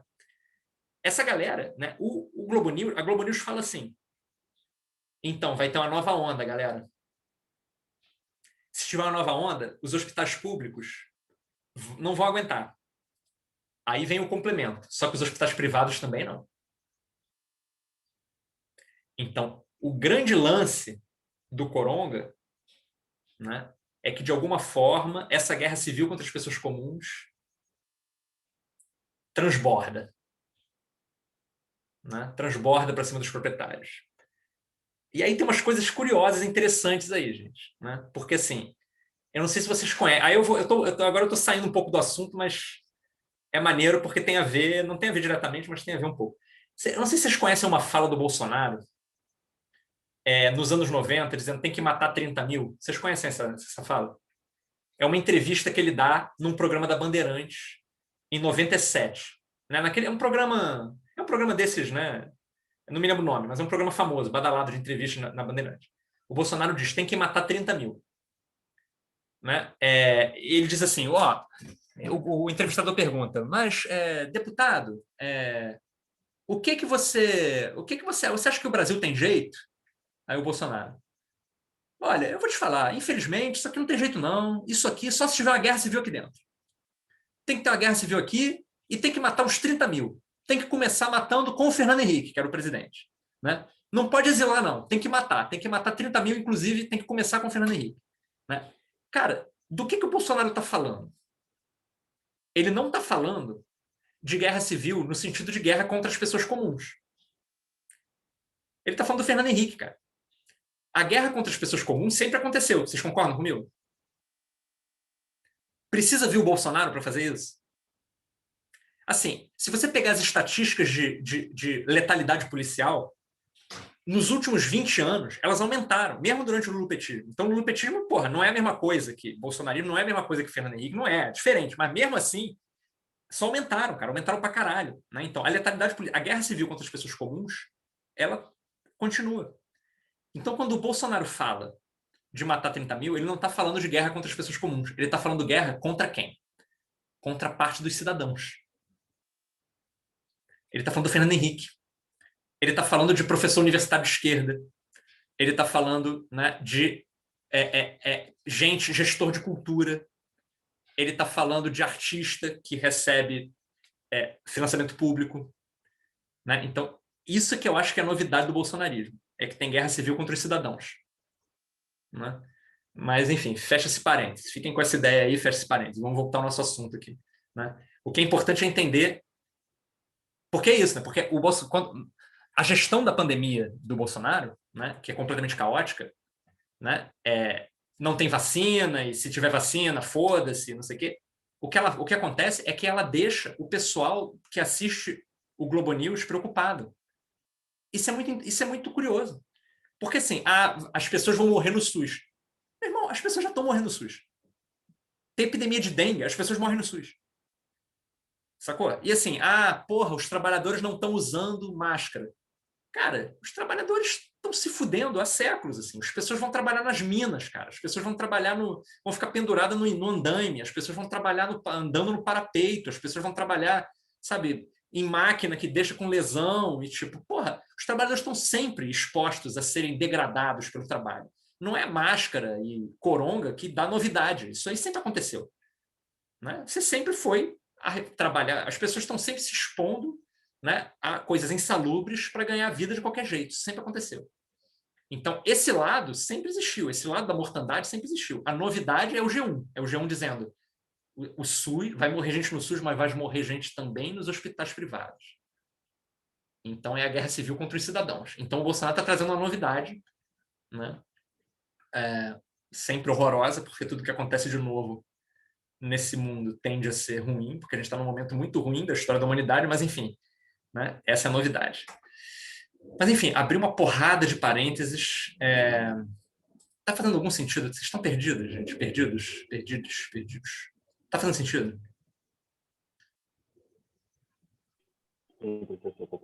Fazendo. Tá, beleza. Pois é, então assim, para dar uma encaminhada nisso, o que isso tudo tem a ver com o estado da filosofia? Bom, um monte de coisa. Por quê? Porque justamente na época em que...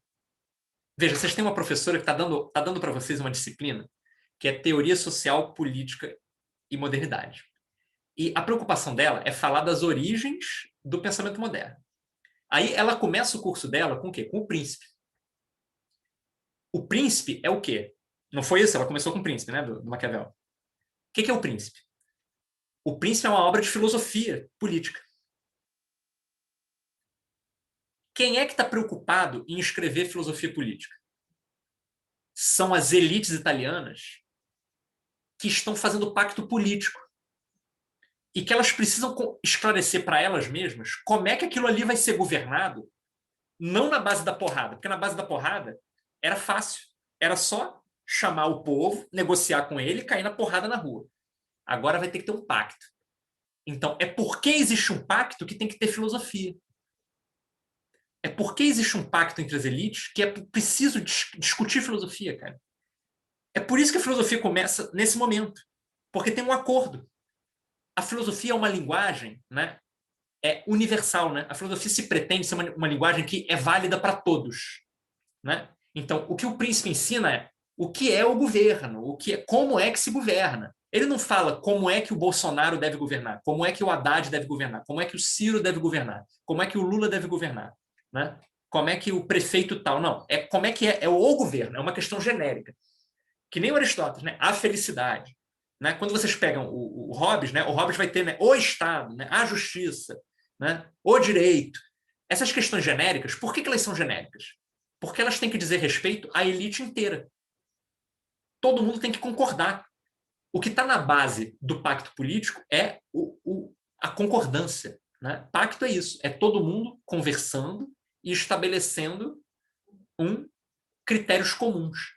E a filosofia aparece nesses momentos. A filosofia aparece nos momentos em que é preciso estabelecer um acordo. Né? Né? A Lucy está complementando o que eu estava falando antes. É por aí. Né?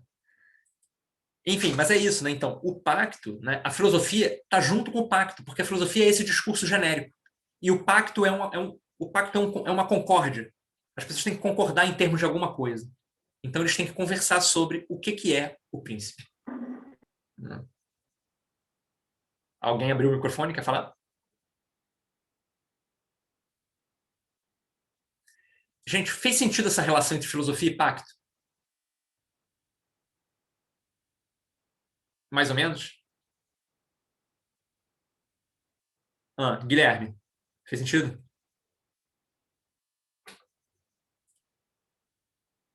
Fez, mas se você quiser repetir resumidamente, eu aceito. Excelente maneira de perguntar. Então, é isso, né?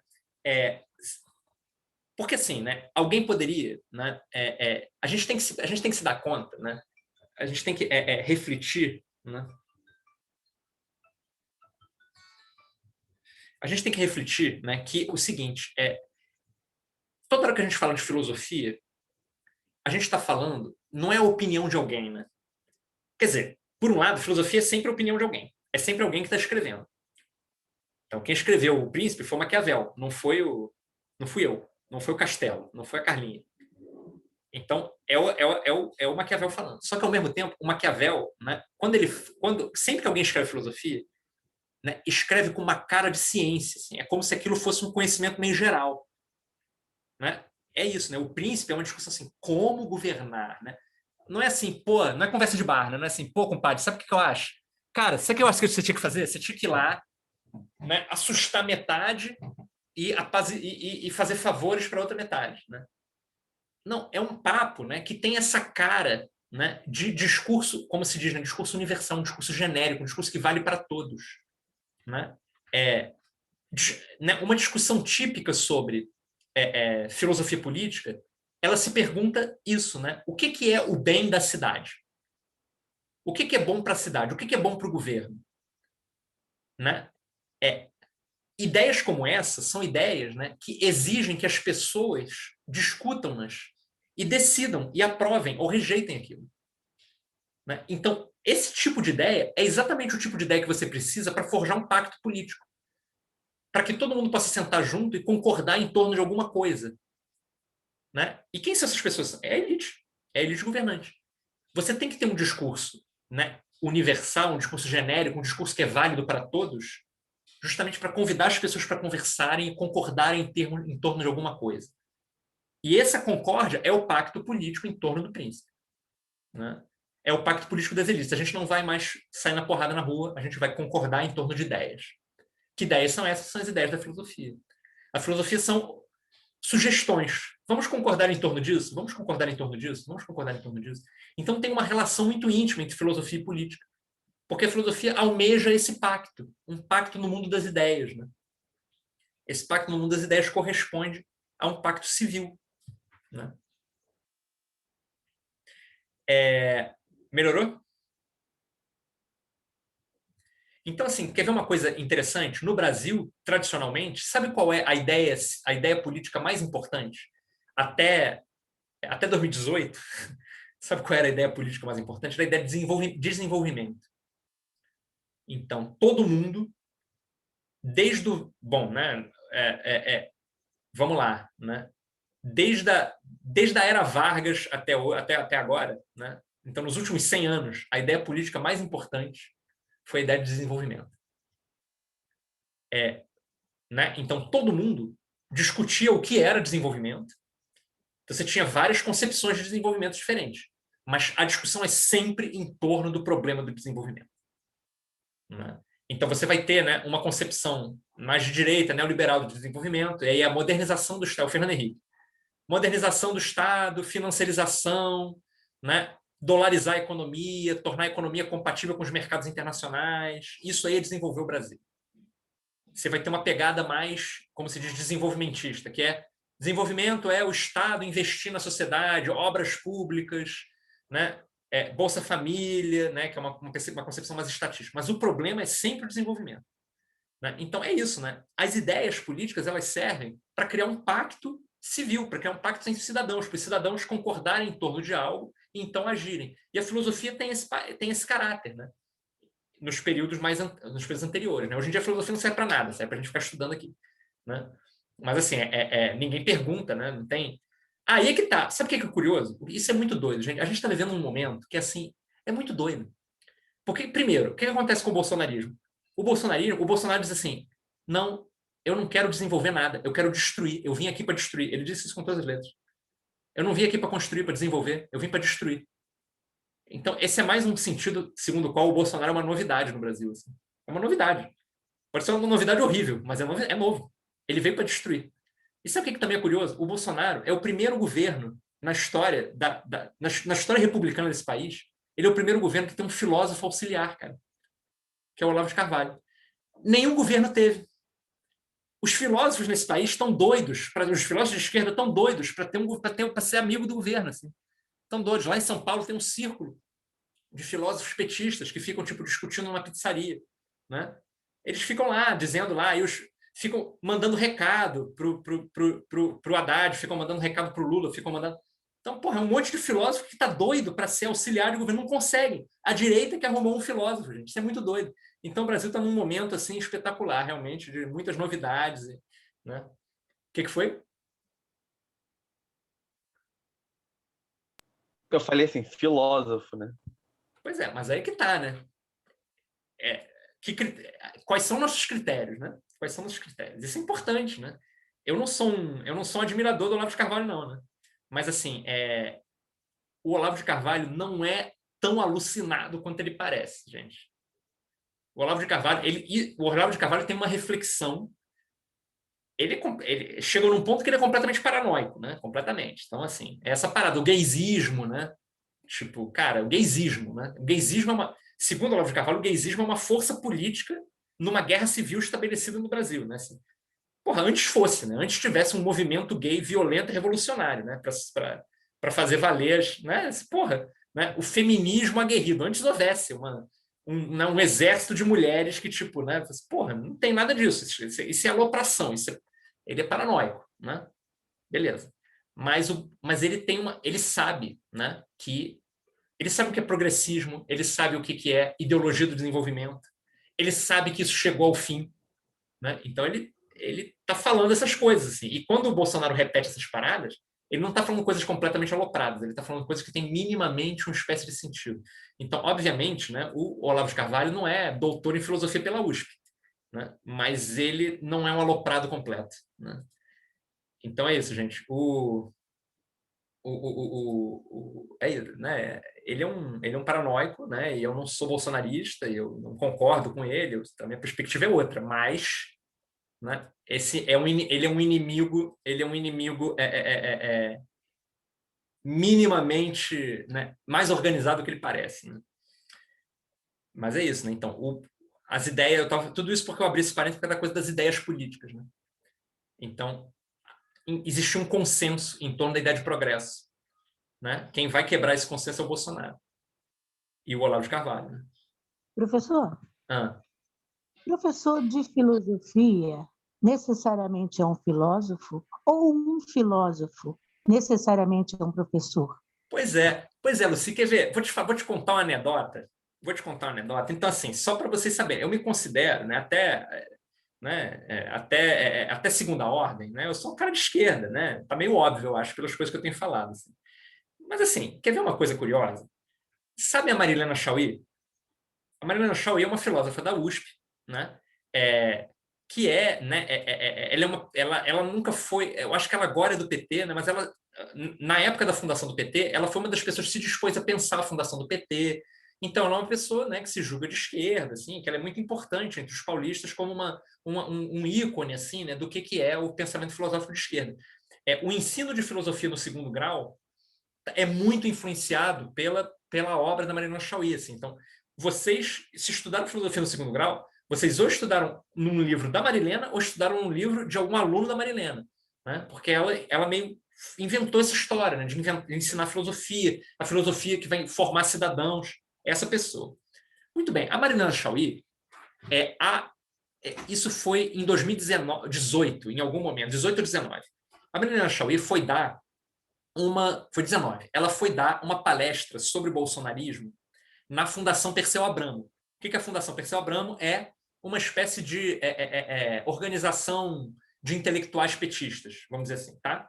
Então, tem o PT, que é o Partido dos Trabalhadores, né? Aí o Partido dos Trabalhadores tem uma associação de intelectuais ligados a ela, que é a Fundação Perseu Abramo. A Marilena foi dar uma palestra nessa Fundação Perseu Abramo. A Marilena me abre a boca para dizer o seguinte: porra, os ministros do governo Bolsonaro, eles são uns autodidatas. Não dá para sair nada da cabeça deles. Eu estou citando quase verbalmente. Assim, ela falou isso. Ela disse que eles são ignorantes porque eles são autodidatas e que nunca nada vai sair de bom da cabeça deles porque eles são autodidatas. Isso é uma grande filósofa de esquerda no Brasil. Assim. Ela é filósofa porque não tem como contestar que alguém que vem da USP é filósofo. Porque, porra, eles é que inventaram a filosofia no Brasil, cara. Para bem e para mal. E essa mulher, então, está no Partido dos Trabalhadores. Ela não está, sacou? Ela não está na USP, ela não está na sede do PSDB, na sede do Partido Novo, ela está na sede do Partido dos Trabalhadores dizendo que quem é autodidata só tem merda na cabeça. Né? Então, o que acontece é que os nossos critérios do que é uma filosofia séria, acadêmica e tal, eles são muito problemáticos, gente. Eles são muito problemáticos. Então, assim, eu entendo, quando o Guilherme bota aspas lá, o Olavo de Carvalho é filósofo, entre aspas. Beleza, mas assim, por outro lado, quais são os critérios? Que critérios que a gente tem realmente para reservar esse título de filosofia para quem? Sabe qual é? É complicado. É difícil não passar por um elitismo brutal como esse da Marilena. Né? Porque, porra, caralho, o Partido dos Trabalhadores, uma das origens do PT é o quê? Uma das origens do PT é as comunidades eclesiásticas de base. O que as comunidades eclesiásticas e as organizações de bairro? O que as organizações de bairro faziam nas comunidades? Elas organizavam a autoconstrução. Por exemplo, uma das coisas que os caras faziam era organizar a autoconstrução. O PT nasceu assim. Né? Por exemplo, de um monte de organizações de bairro, e uma dessas organizações era essa parada da autoconstrução. O que era a autoconstrução? Era as pessoas nas favelas se organizarem para ajudarem umas às outras. Era meio oficializar a ajuda mútua na favela, para melhorar as casas. Então, assim, tu organizava uma forma de comprar os materiais de construção, tu organizava as especialidades das pessoas, porque o cara era pedreiro, o outro era encanador, o outro era não sei o quê, e aí pegava essas pessoas, organizava elas, fazia com que elas passassem o conhecimento, aí tinha uma tiazinha que cozinhava, tinha um cara que trazia comida, tinha outro que distribuía comida, não sei o quê. A coisa dos mutirões, cara. Alguém ali tinha feito doutorado em construção civil, em arquitetura, em engenharia. Porra, o autodidatismo está nas raízes dessas organizações. A mulher vai na porra da Fundação Perseu Abramo para falar mal dos autodidatas. Então, assim, é isso, entendeu? Isso é um descompasso muito grande. Então, a nossa intelectualidade, ela é, mesmo a de esquerda, ela é tão elitista, ela é tão imbuída de uma espécie de... Isso é um aristotelismo, né, gente? É isso, no final das contas, é essa parada. Só quem pode pensar de verdade é o espiano, é quem não trabalha, é quem faz doutorado, é quem tipo, passa a porra do dia inteiro estudando, é quem tem uma biblioteca gigantesca em casa. O resto é autodidata, não vai sair merda nenhuma da cabeça. Porra, como é que a mulher me fala um negócio desse, né? Então, assim, né, é difícil navegar nesses conceitos, né, sem mergulhar, sem botar... Eu sei que ninguém aqui estava falando isso, né, mas é difícil evitar essa parada. Então, a gente tem que ter, né, eu acho que tem que olhar isso com um grão de sal. Né? a boca fala do que o coração está cheio, né? Pois é. Então, ela falou exatamente o que ela pensa. Às vezes, a gente tem que entender o porquê que o Bolsonaro fala tanta merda. É porque ele pensa tanta merda. E por que algumas pessoas pensam tanta merda e não falam? Eu acho muito mais perigoso alguém que pensa e não fala do que alguém que fala o que pensa. Porque eu sempre fui a favor dos escrotos serem escrotos, independente de qualquer plataforma de censura, porque eu sei onde eles estão, eu posso evitá-los. No caso do Bolsonaro tem um problema sério, né, que é o seguinte, né, ele fala, segundo a Lucia, ele fala um monte de merda, mas assim, parece que, pelo jeito, tem umas merdas que ele não falou, porque ele está com obstrução intestinal, né, ele foi internado hoje com obstrução intestinal, então teve ainda as merdas que ele não falou e que ficaram obstruídas lá, cara. Então, assim, é foda. Imaginem o tamanho do... A gente tem que, de certa forma, a gente tem que agradecer a obstrução intestinal. Eu sempre desejo o melhor para as pessoas, assim, que tenha uma recuperação rápida e tal, né? Mas a gente tem que agradecer a obstrução intestinal, porque a gente não sabe a que a gente teria sido submetido se não fosse esse probleminha aí. Enfim.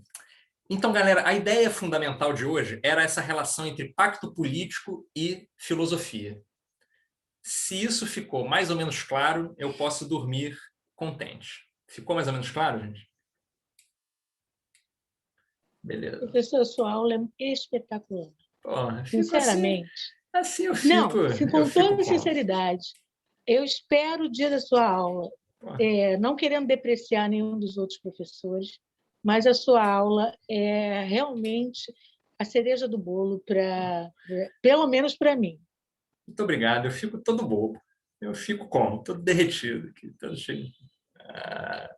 Mais um elogio é que eu tô adorando o seu livro, a linguagem é ótima, muito acessível, tô amando. Então, eu vou retribuir o elogio e vou dizer o seguinte, vocês são a minha turma preferida esse período. Eu estava comentando isso outro dia, é verdade. Estava dizendo, porra, aquele pessoal lá do César, cara, fazem sempre umas perguntas, tem sempre uns comentários interessantes, o pessoal é todo animado. Tipo, porra... Aliás, mas isso é uma tradição. As turmas do César sempre são as turmas mais maneiras, são as turmas que eu curto mais. Assim. Tipo, caraca. Porque ainda por cima vocês têm essas... Pô, a mesma disciplina, os caras estão falando a mesma coisa, é tudo meio organizado, e vocês ficam refletindo. Então, esse curso tem essa mágica aí. Né? Mas que bom, Lívia, que o livro tá legível, viu, gente? O livro é legível. Né? E alguém pirateou e tá de grátis. Né? Então, é isso. Né? Perdeu a chance de ficar rico. Pois é. Mas aí eu vou contar uma coisa para vocês. Professor, coloca a editora para se a gente pode conseguir comprar online, de repente. Tem lá. Porque, às vezes, esse negócio de PDF é um saco. Eu, pelo menos, adoro papel. Adoro essa coisa de virar página, de sublinhar. Eu não consigo ler em PDF, não. Se você consegue colocar para a gente qual é a editora... Então, é PUC-Rio Loyola. Coloca aí por escrito, por favor, professor, que aí a gente tenta comprar online.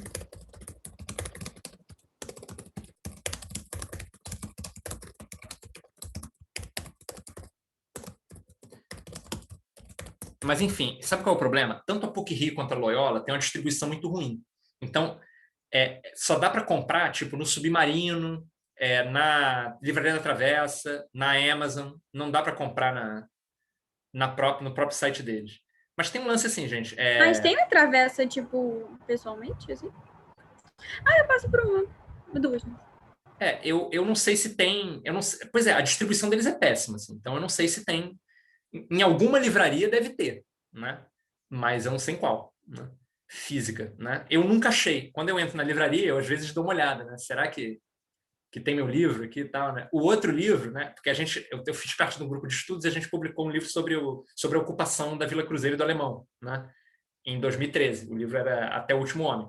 Então, a Boitempo, que é a editora do Até o Último Homem, é uma editora muito mais organizada. E aí eu achava, e ainda mais naquela época estava tipo na moda essa parada de falar de ocupação, o PP, violência policial. Então, porra, né? Tinha uma livraria aqui perto de casa que, porra, o livro estava na vitrine, assim, né? Eu passava todo feliz. E aí, mas esse eu nunca vi em livraria nenhuma, assim, então não sei. Mas tem uma parada, galera, que assim, é importante que alguém compre os livros, né? Porque senão as editoras fecham. Por outro lado, assim, para o autor, só quem ganha dinheiro com livro é o Paulo Coelho, assim. Porque a gente ganha, tipo, 10% do preço de capa. Ninguém escreve livro para ganhar dinheiro. Então, imagine, se o livro é... Por quanto vocês compraram? O livro, acho que o preço cheio era, tipo, R$60. Acho que a Amazon está vendendo por 50 ou 30, sei lá, porra assim. E aí, porra, a gente ganha 10% disso. Imagina que, para eu ganhar... Se eu vender 1.000 exemplares, né, eu ganho R$500. Né? A tiragem total acho que foi de 1.000 exemplares. Então, porra, eu vou ganhar R$500 com esse livro. Né? É uma graninha, mas isso não, ninguém fica rico com essa porra. Entendeu? Então é mais uma parada que você escreve porque é maneiro e para existir, né? E as editoras publicam porque elas têm que existir também. Paulo Coelho, aí é isso, né? O objetivo é esse, né? Ir treinando para conseguir escrever uma parada que a Netflix compre depois. E torcer para não piratearem, né? Mas, galera, então, aí hoje acabou que eu não entrei no livro propriamente dito, né? Mas eu vou fazer isso semana que vem sem falta, né? Então, já está claro, eu acho, né? A relação entre pacto político e filosofia. Então, a gente vai falar, né, da acumulação primitiva, né?